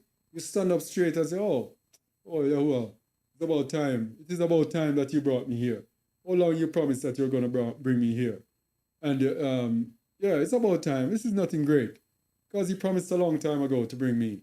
And now he's bringing me. Why should I be happy? Why should I be celebrating? No, that is entitlement. The true believer will come with weeping and with supplications. You see, entitlement gets us from the order of the Most High. That's another thing. Let me get back. Entitlement gets us into the order of the Most High. The Most High works in order. If we think we are entitled, we refuse to fit into the order. When we read earlier, we read that it says that those who are entitled will be selfish, and they will not be good what? Team players. They will not be able to fit into a team. Whenever or wherever the Most High works, he works in order. He works with a team because he is not the author of confusion. So when I am entitled, I will find it almost impossible to fit into a team. Why do you think when believers come together, it is so difficult for there to be harmony? Because of entitlement. Every person is looking for their entitlement. Every person is walking in entitlement and selfishness and cannot be good team players. How many times, for example, I can tell you, people who I am supposed to believe in are bossing me around, telling me what to do, telling me what to do and treating me as if. Even now on the channel where I'm there, you're there teaching people. People are there wanting to teach you. I have said before, how many times I have taught people, I have taken them and taught them from scratch, took them from Christianity and the Christian thinking and taught them from scratch. And after a little while you teach them, they come around now, don't want to listen and start wanting to teach you. How many times has that happened? That happens through what? Entitlement. Whenever we become believers, we start to think that we are entitled to certain things. Whenever we become believers, all of a sudden, everybody becomes the big boss. Everybody becomes a leader. Everybody's a teacher. I tell you today, everybody's a teacher. Everywhere you go, people teach. Everybody. You go on YouTube. And YouTube is set up that way to destroy us. Let me tell you something. YouTube is set up to destroy us. It not only feeds our itching ear, in that anything that we want, we can go and find a name or a person to tell us. But it provides this chat, and in this chat, it's confusion. So what I recognize is that here I will be teaching a certain thing. And then you say, oh, leave everybody and let them. When you look, people are there teaching long teachings against what you just said. And I'm saying, but this doesn't make any sense. So if someone comes on this and is seeking understanding and has that understanding what that person has, when they see that, they're going to say, yes, it's the truth. And what I said and what I taught is going to be null and void. And that's why I said, no, I'm going to start watching the teachings. Anyone teaching against it, gone. Because I'm not there for discussions. I'm not there to make friends. I am there to teach. That's what I'm called to do. To speak whatever the Most High lays on my heart. Who hath an ear to hear, let them hear. But you cannot allow people to destroy it. It's the same thing with people who come among you. People come and starting wanting to teach you. I don't agree with that. But I don't agree with that because such and such, and I don't agree with that, and I don't know.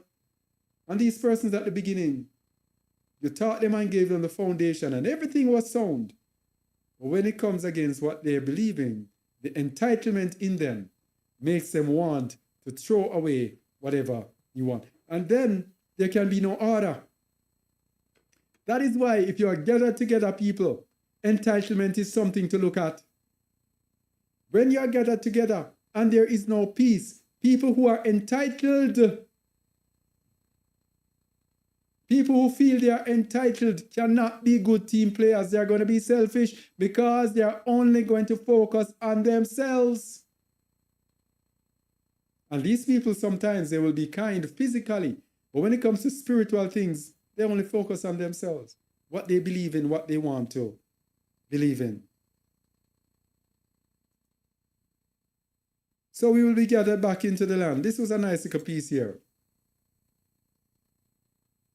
Verse 9 of Jeremiah, they shall come with weeping, and with supplications will I lead them. I will cause them to walk by the rivers of waters in a straight way, wherein they shall not stumble. For I am a father to Yasharal, and Ephraim is my firstborn. Hear the words of Yahuwah, O ye nations, and declare it in the isles afar off, and say, he that scattered Yasharal will gather him, and keep him as a shepherd doth his flock. This is what we have to be focused on. This is our destination. For Yahuwah hath redeemed Jacob, and ransomed him from the hand of him that was stronger than he. Therefore they shall come and sing in the height of Zion. Where shall they come? Zion. It's not sitting pretty in the midst of Babylon. They shall come. They shall come. They shall come. And the word come there is bo, the Hebrew word. And there are so many meanings to it. Wow. They shall depart is one of them. So many meanings. And they shall come and sing in the height of Zion, and shall flow together. Shall flow together. All right?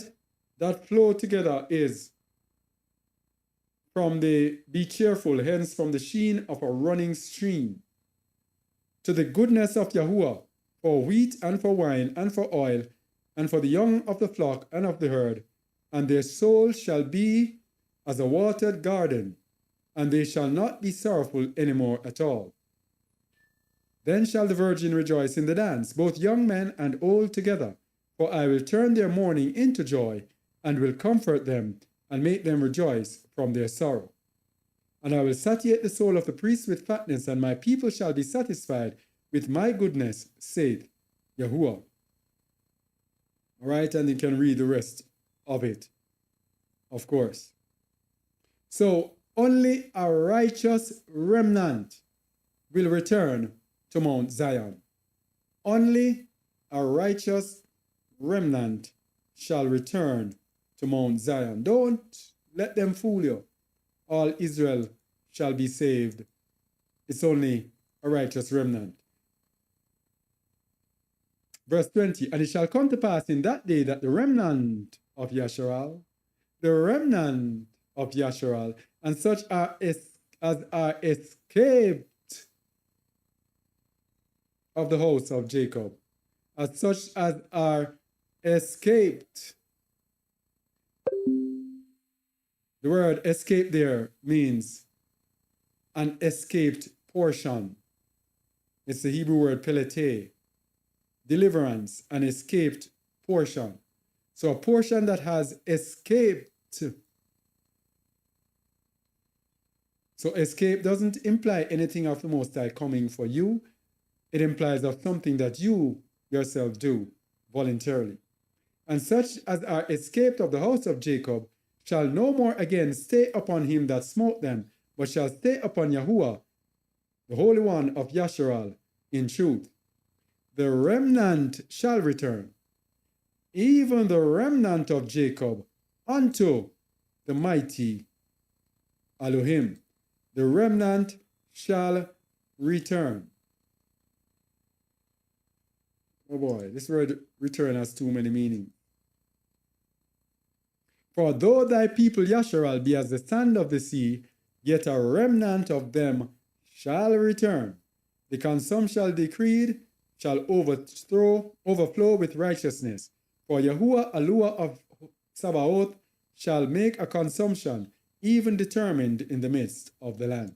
So the Most High is going to make a consumption, and through that consumption, a remnant shall return. So a remnant returning, how shall that remnant return? How shall that remnant return? And I think we read it earlier in Jeremiah 50, verse 1 to 8. The word that Yahuwah spake against Babylon and against the land of the Chaldeans by Jeremiah the prophet. Declare ye among the nations, and publish and set up a standard, publish and conceal not, saying Babylon is taken. Yes, we did that before. Verse, it is verse chapter 51 that tells us how.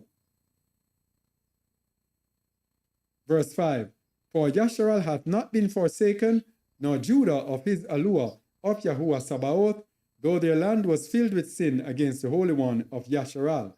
Flee out of the midst of Babylon, and deliver every man his soul.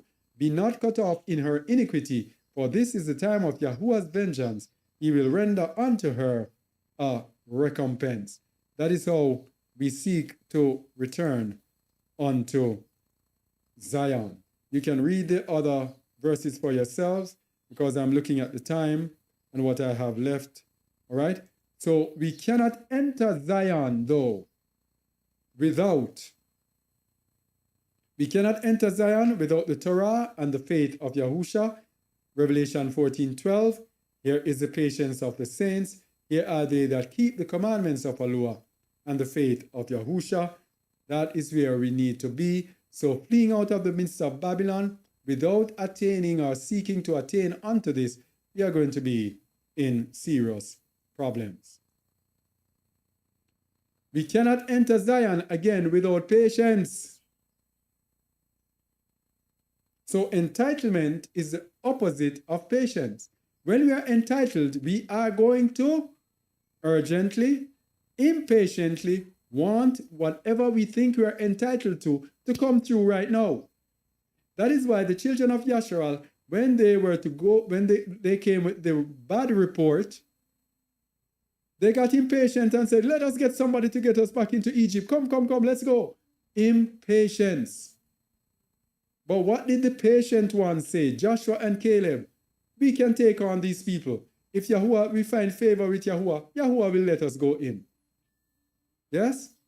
Patience to enter into Zion. Revelation 1:9.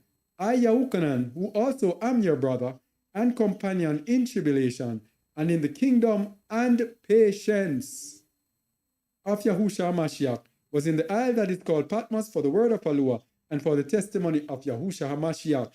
To have the testimony of Yahushua HaMashiach, it has to be accompanied by patience. It is the kingdom and patience of Yahushua HaMashiach that will get us into Zion.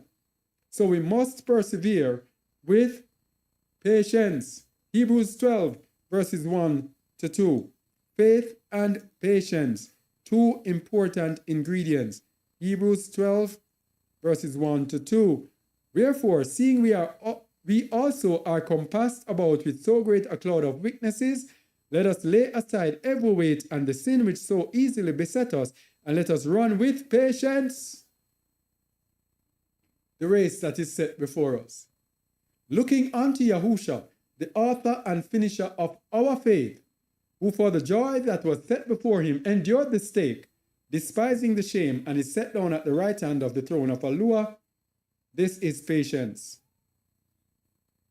And this patience wrought this, being set down at the right hand of the throne of his splendor. Hebrews 6, 11 to 12. Patience. And we desire that every one of you do show the same diligence to the full assurance of hope unto the end, that ye be not slothful, not lazy, but followers of them who through faith and patience inherit the promises. It is faith and patience that makes us inherit the promises. Now, faith and patience has no part with entitlement. With entitlement, you just believe that you are to get this and you want it. You want it now.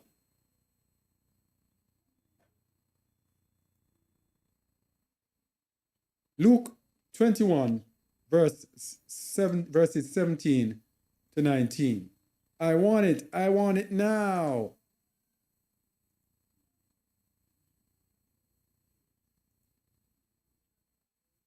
And ye shall be hated of all men for my name's sake. But there shall not an hair of your head perish. In your patience possess ye your souls.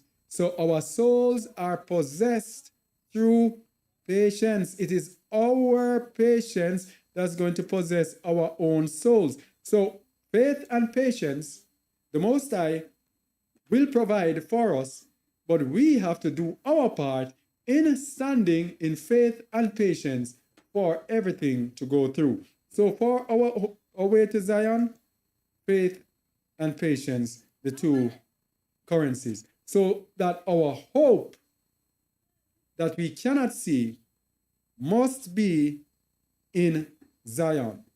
Our hope that we cannot see is in Mount Zion.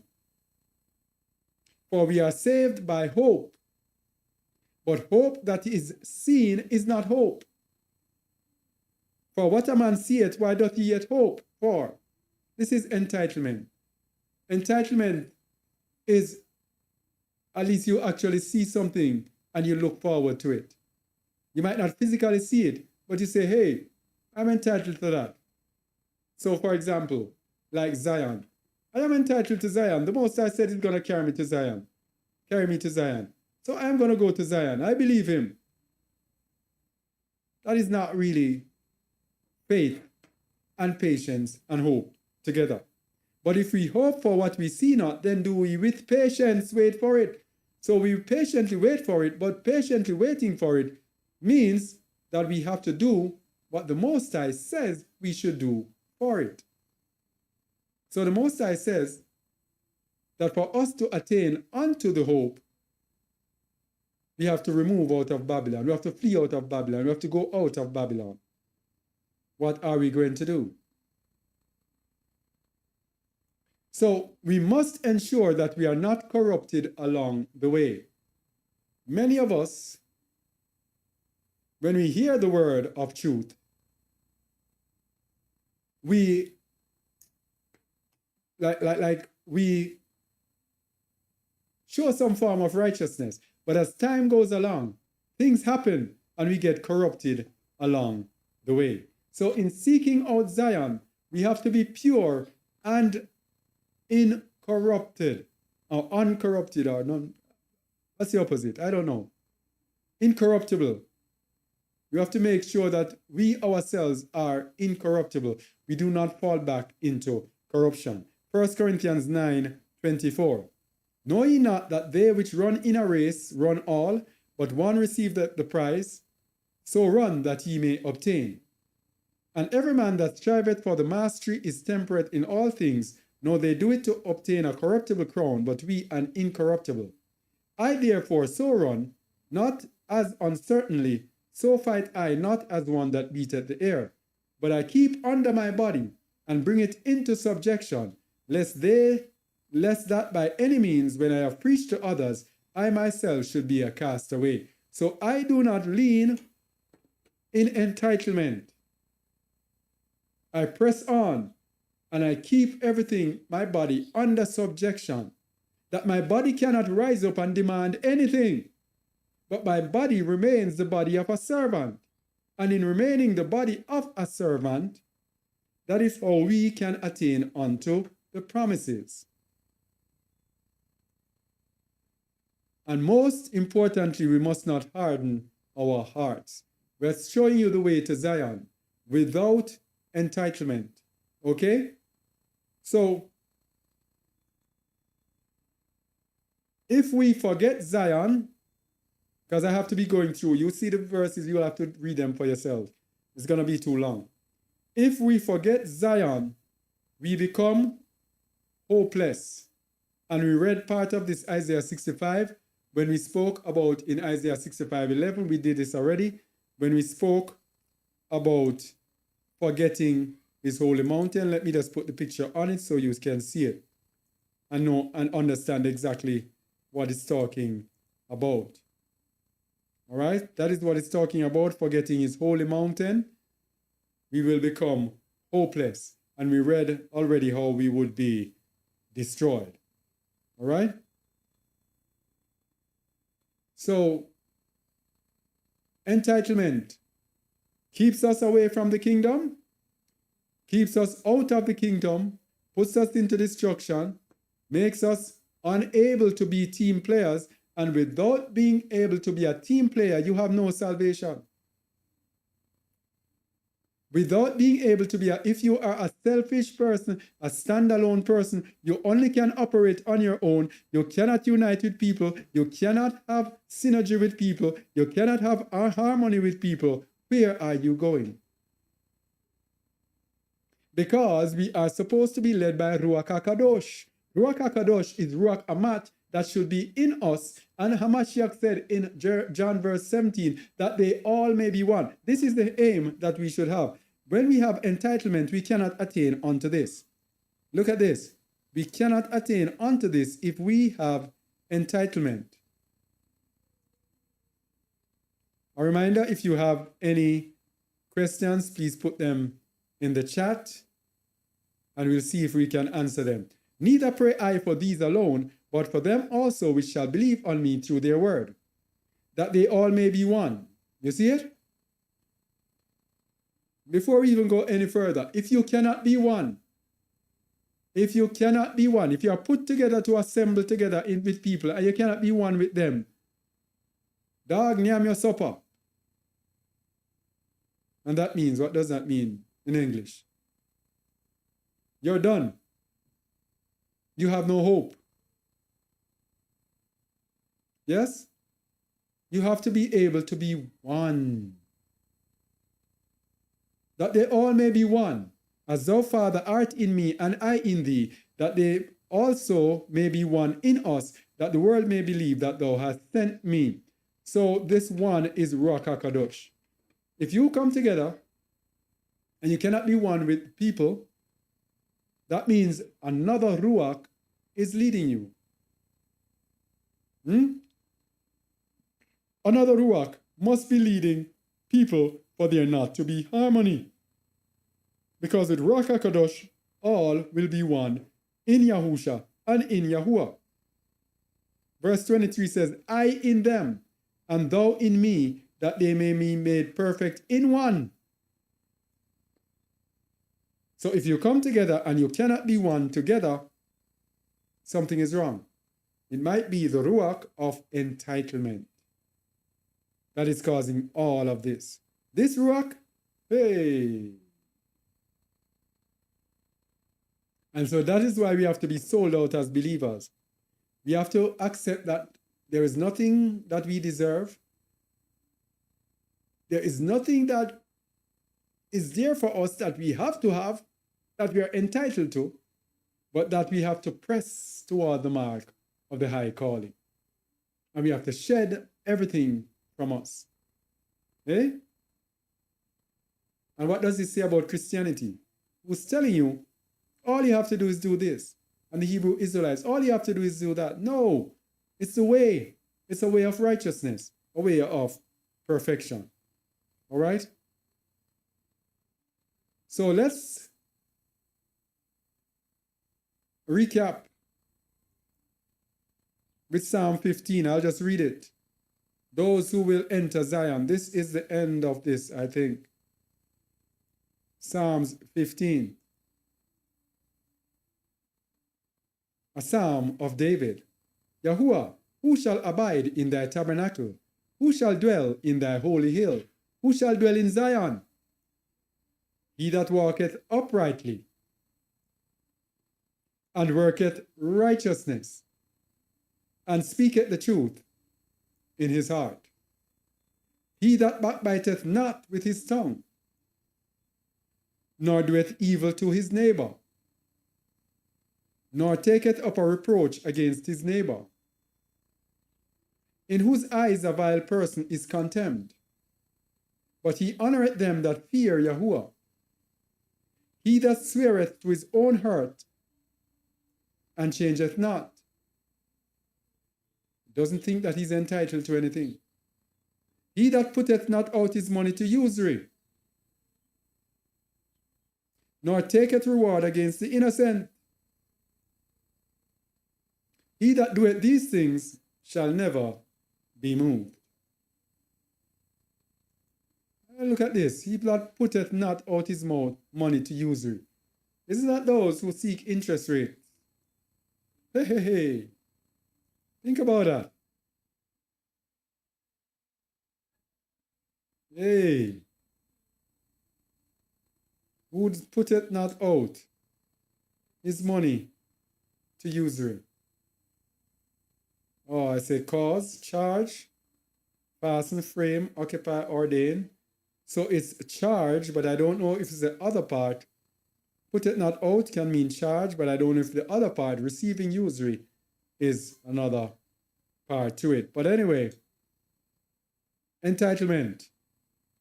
Entitlement. This is a dangerous thing, my people. Entitlement.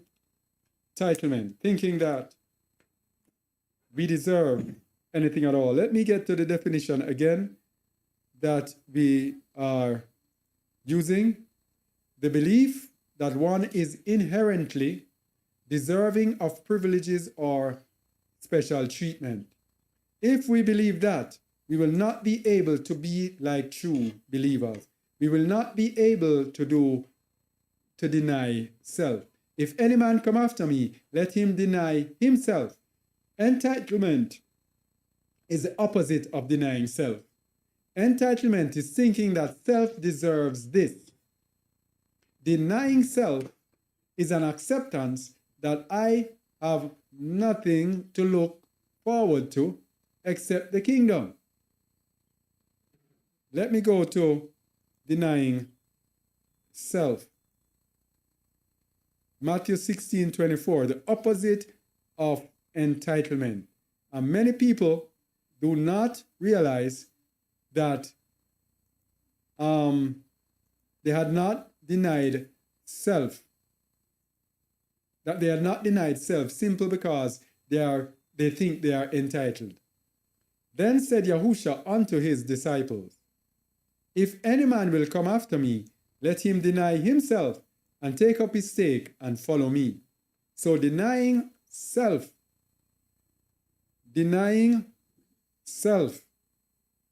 is a total rejection of the self. And I like how it says it in the Thea lexicon. Let me give you the reading in the Thea lexicon. Deny himself. The word deny is to affirm that one has no acquaintance or connection with someone. So if you affirm that you have no connection with someone, it's affirm that you have no connection with yourself. Another meaning, to forget one's self, to lose sight of oneself and one's own interest. That is denying self. So there is no entitlement there. You don't think you're entitled or you deserve anything because you are such and such, or because you have done such and such. This is what we're trying to say. Because I have done this, because I have given up this, because I give to the poor, because I flee out of Babylon, because I am a good singer and I sing for the Most High, because I am a good preacher, I preach for the Most High, because I am a good teacher, I teach for the Most High, because I do this, because I have given up this, because I have given up my job to serve the Most High, because I have given up this, because. When you deny yourself, none of that matters. And we have to reach to that point, people, or else Babylon and its entitlement that it has input into us through the training that it has given us from birth and through the training that it gives us through how the system and the world is run. When we do not deny self, we will be swept away into entitlement and we will lose our way to Zion. So only people who can enter Zion are those who deny themselves, which is synonymous with the Most High, with the Messiah saying, if any man come after me, let him deny himself. And in the book of Lucas, let's go to the book of Lucas, because we want to get the understanding of truly what it means, entitlement. In the book of Luke, what was it? Luke 21 or Luke 14? 21, 26? I think it's 14.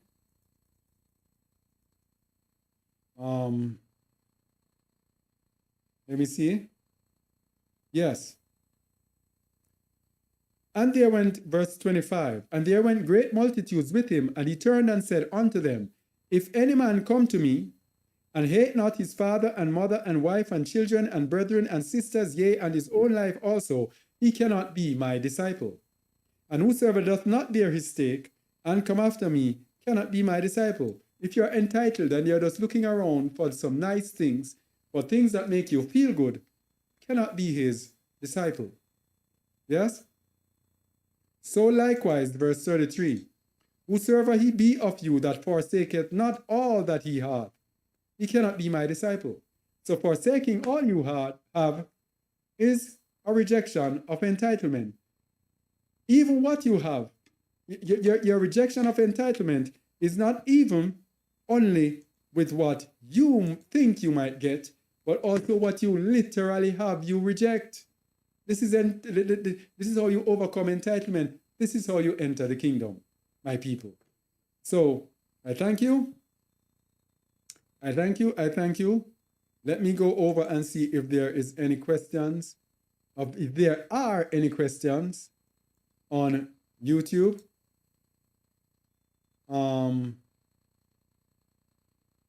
Where is it? Yeah. Are there any questions? Where is it? I'm trying to find the channel. Where is it? All right, let me see. What are we signed into? Switch account. All right, in the meantime, any questions in our Zoom chat? Please do ask.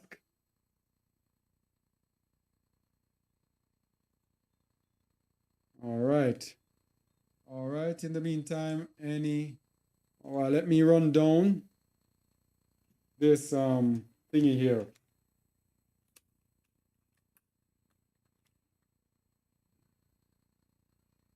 All right. All right, Shabbat Shalom, Mike Norwood, Bitter Herbs, Stephen P., Yafa, Shamarion, Ingrid, Brian Beno, Yahuwah Servant.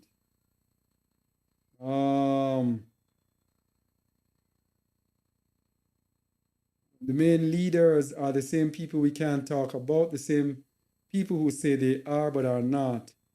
Don't understand what that means. Oh, the people who are ruling this world, I see. Anything the Most High tell us to do, they come and tell us the opposite. Aren't they why we are in this mess in the first place? Going against Yahuwah mean we are in disobedience, exactly. The leaders of this world are there to put us on the wrong path, simply that we have been bamboozled. All right. Mavis Brooks, almost present to the Most High. I just started reading of Job, introduction prologue. I felt Yahuwah's presence, opening up my ear to hear the sufferings, afflictions, where his chosen servant Job, and Satan could not kill him. All right. So the harlots keep the chosen blind. Zion is slowly awakening. Flee from USA. Radcliffe.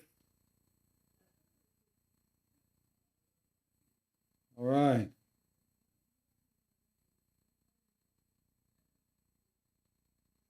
The way I see it, you just said, forget the things behind us. Hallelujah. Would Thanksgiving be added to the 12 deceptions of Babylon? Yeah, well, I didn't want to put too many different holidays. Because if we want to put the different holidays, Shamarian, we would have to put Mother's Day, we would have to put Father's Day, we'd have to put birthdays and other days as well, coming from Babylon. And that's a very good one. Birthday. How did I miss that one? Birthday.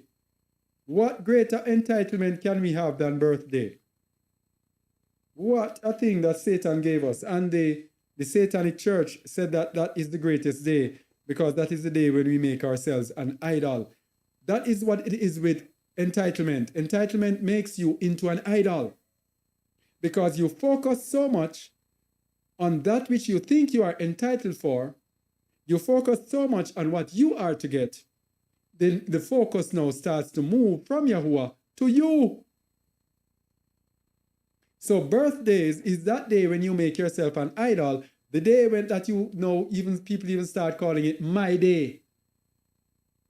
My day. Today is my day. And they claim the day. And if anyone does not tell them happy birthday or send them a present or everything, they get angry or upset with the person, if the person is close to them. You feel an obligation. I can't tell you how happy I was when I moved away from this birthday thing. And everybody declared to everybody, I don't celebrate birthdays, and tell them why. Do you know how much burden that has taken? Because you have to know people, you have to be thinking about presents here, present there. And then when your time comes, you have to be expecting present from them. And if you don't get present from them, you feel disappointed. And that's the day you make yourself an idol. Birthday, that is another one of the entitlements of Babylon. All of those things have conditioned us. And you see why people, we have to change and be transformed into a new creation, or else we'll be destroyed. Because those things are wired into us, into our DNA. Those things are programmed into us. So we are programmed to feel entitled at all times. And we bring it with us into the way. And when we bring it into the way, it becomes a part of our lives. And as believers, we continue with this entitlement. We have to drop it. We have to forcefully drop it. We have to do things to remind ourselves that I don't deserve anything. I was dirty. I corrupted a lot of people. In seeking out my own pleasures, I corrupted a lot of people. Those things you keep in mind and say, I don't deserve anything good. Hey.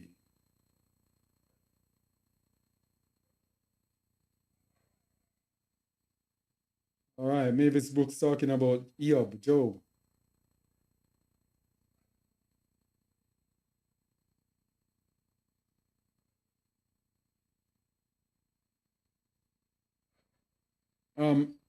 Mavis, hear this statement. This statement doesn't sound right. Shout out to D'Angelo Evans. Yahusha is the head of the man, and the man is the head of the woman. My heart loves this teaching. I love to serve, yet some get jealous of me because I'm so sincere. No, that last part there doesn't sound good. Some get jealous of me.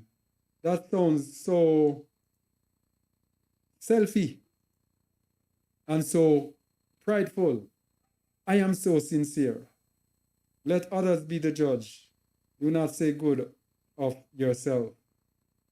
All right? Anyway.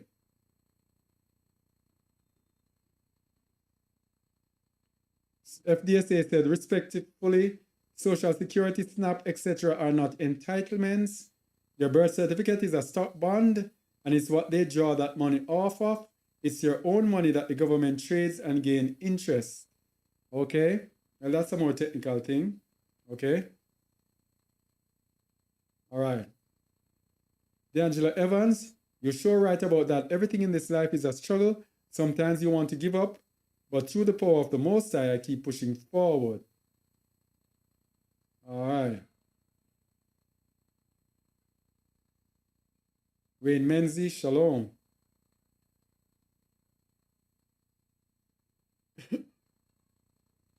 All right. The Most High will avenge his people. The beast thinks that they are running things. D'Angelo Evans. All right. D'Angelo Evans says, beware of the false prophets.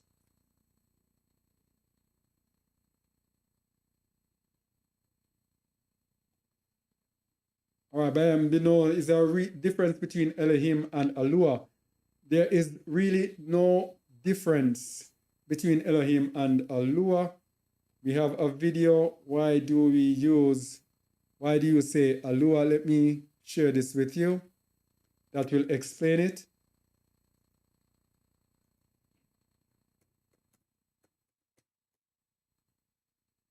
I tell you that this website, justtheword.org, I am really loving it in the sense of its power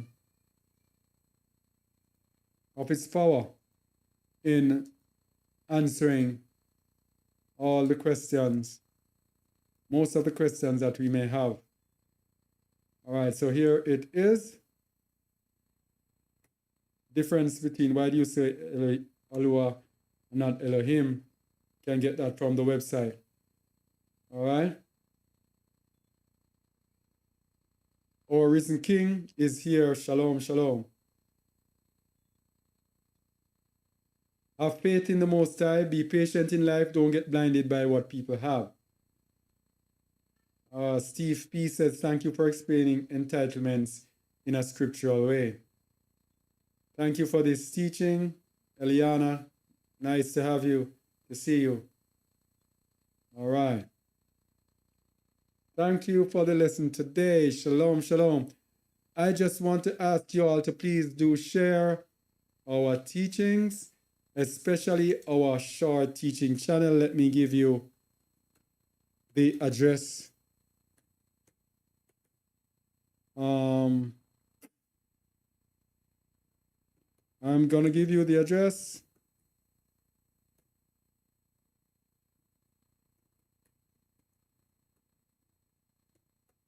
If you have not yet done so, please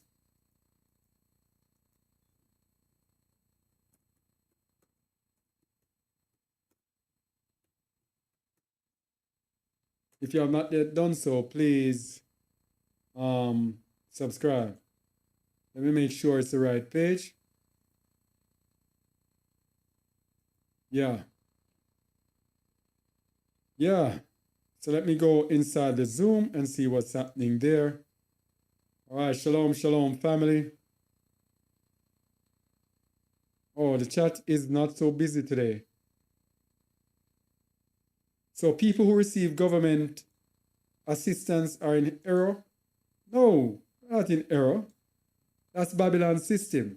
They're in the system of Babylon. I only use them to show how Babylon uses the system to butter us up and to get us into this spirit of entitlement, to get us into a lifestyle of entitlement, thinking that we are entitled to everything.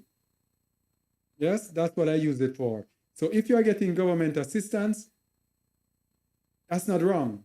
Why? It's your money they are using anyway to do it. But what I'm saying is that do not let the fact that you have gotten that, when you come into the way now, you have to take yourself out of that spirit of entitlement. You have to take yourself out of that, or else it will pull you down and keep fighting against your salvation. You will be struggling because you will be seeing things, because this way, this walk requires a total sacrifice. I beseech you, brethren, that you present your bodies a living sacrifice. It is a total sacrifice. Giving up for others, giving up for the poor, giving up for the needy, giving up for others, giving up for Yahuwah, giving up for everything.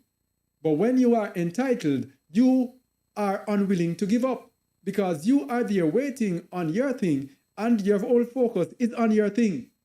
So when you come out of Babylon, do not be led into this mindset that you deserve this, you deserve this. Oh, I deserve this, because you had been grown and nurtured in this entitlement in Babylon. All right?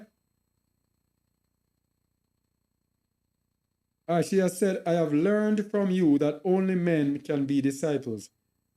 What are women considered if we are not disciples? It depends. You see, some words have more than one meaning. Some words have more than one meaning. A disciple can mean a follower. A woman can mean a follower.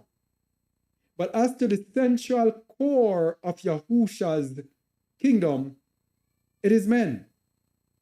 But the women follow through the men. There is an order to everything. That is why a woman has to be in subjection in order to be on the way to righteousness. Yes? Because the head of the man is a Mashiach. So Yahusha will lead through those men.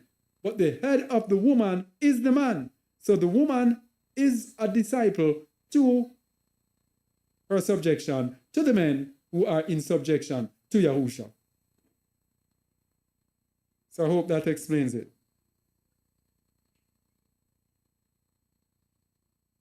What does it mean to not be spiritually kind? I don't know where that word came from. Did I use that word? I want to know where it is coming from so I can explain.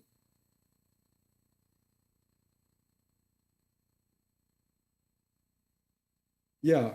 So Sarah, explain what you mean by spiritually kind, so that I can explain it.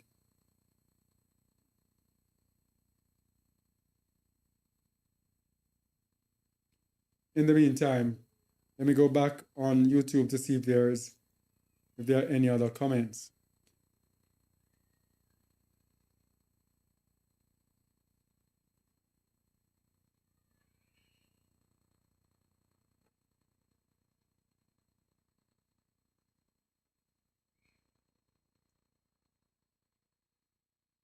Mavis book says, I learned so much, but are we to leave the USA to go to Ghana or Africa?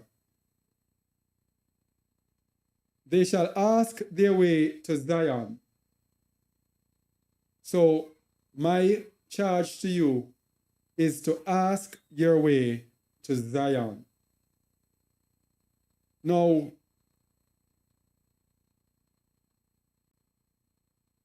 there are certain things I have come to realize in the book of the Nazarene. There are certain things now that I won't observe. I won't tell people to do who are outside of my group, because I've learned from the books of the Nazarene, where it tells us that the Messiah, he told his disciples higher things, and then there were things that he told other people. I have learned from that. And it's not everything I'm going to put out there to everyone. The people who are in our group with us, the higher things will be revealed to them. But the others out there, I will put certain things out there, because I do not believe that people who say we are believers, I do not believe in the itching ears. I do not believe in people feeding here today, and then you go and you feed in another pasture tomorrow. I believe the Most High sends us teachers, and we are to listen to whomever is our teacher. If that person who we are with cannot teach us, why is he our teacher?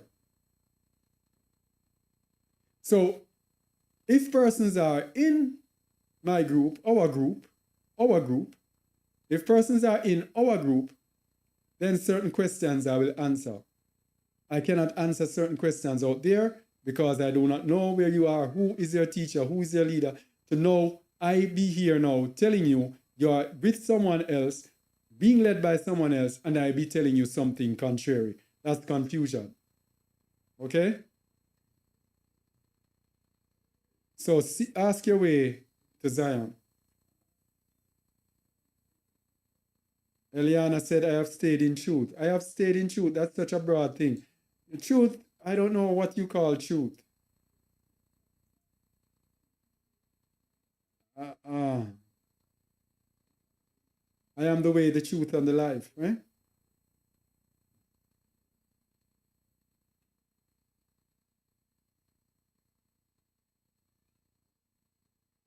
All right, thanks. All praises to the Most High, Eliana. We must leave everything to follow Yahushua Mashiach. That's what I'm talking about. Sacrifice, a living sacrifice, Eliana. Love to hear this. All right.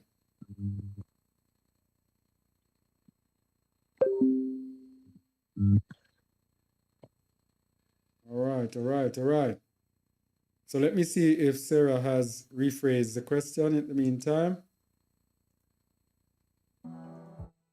Oh, come on. Let me see if she has rephrased the question. Oh, I did say something about people being physically kind.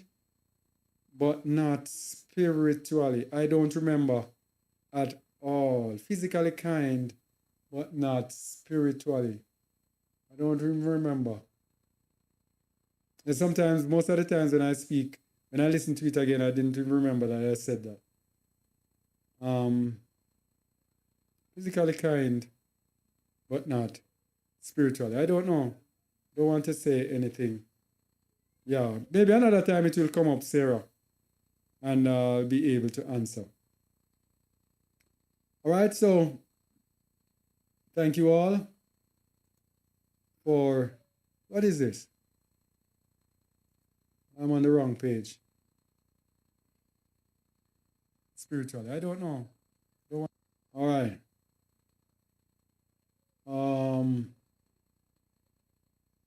I've been listening to you for a very long time, but I've been away from the church for 2 years seeking wisdom all my life. But these churches misled me, and so I felt Yahusha led me to leave. Okay. All right. Praise Yahuwah. Yada Yahuwah. All praises to his name. And I would appreciate if you could leave comments on the video. I would also appreciate if you could comment on 1 or 2 videos over on Just the Word Shorts. Okay? So thank you, and just think about this entitlement thingy. It is our enemy and our opposition into the righteous kingdom. How do I say your name? The name is Chazak, Chazak, Chazak, Chazak. Chazak, Chazak, Chazak. Yeah. All right, so thank you for being with us here on YouTube. Please remember to leave a comment, like and share. And please remember to do the same over on our other channel, Just a Word Shorts. All right? Thank you and shalom.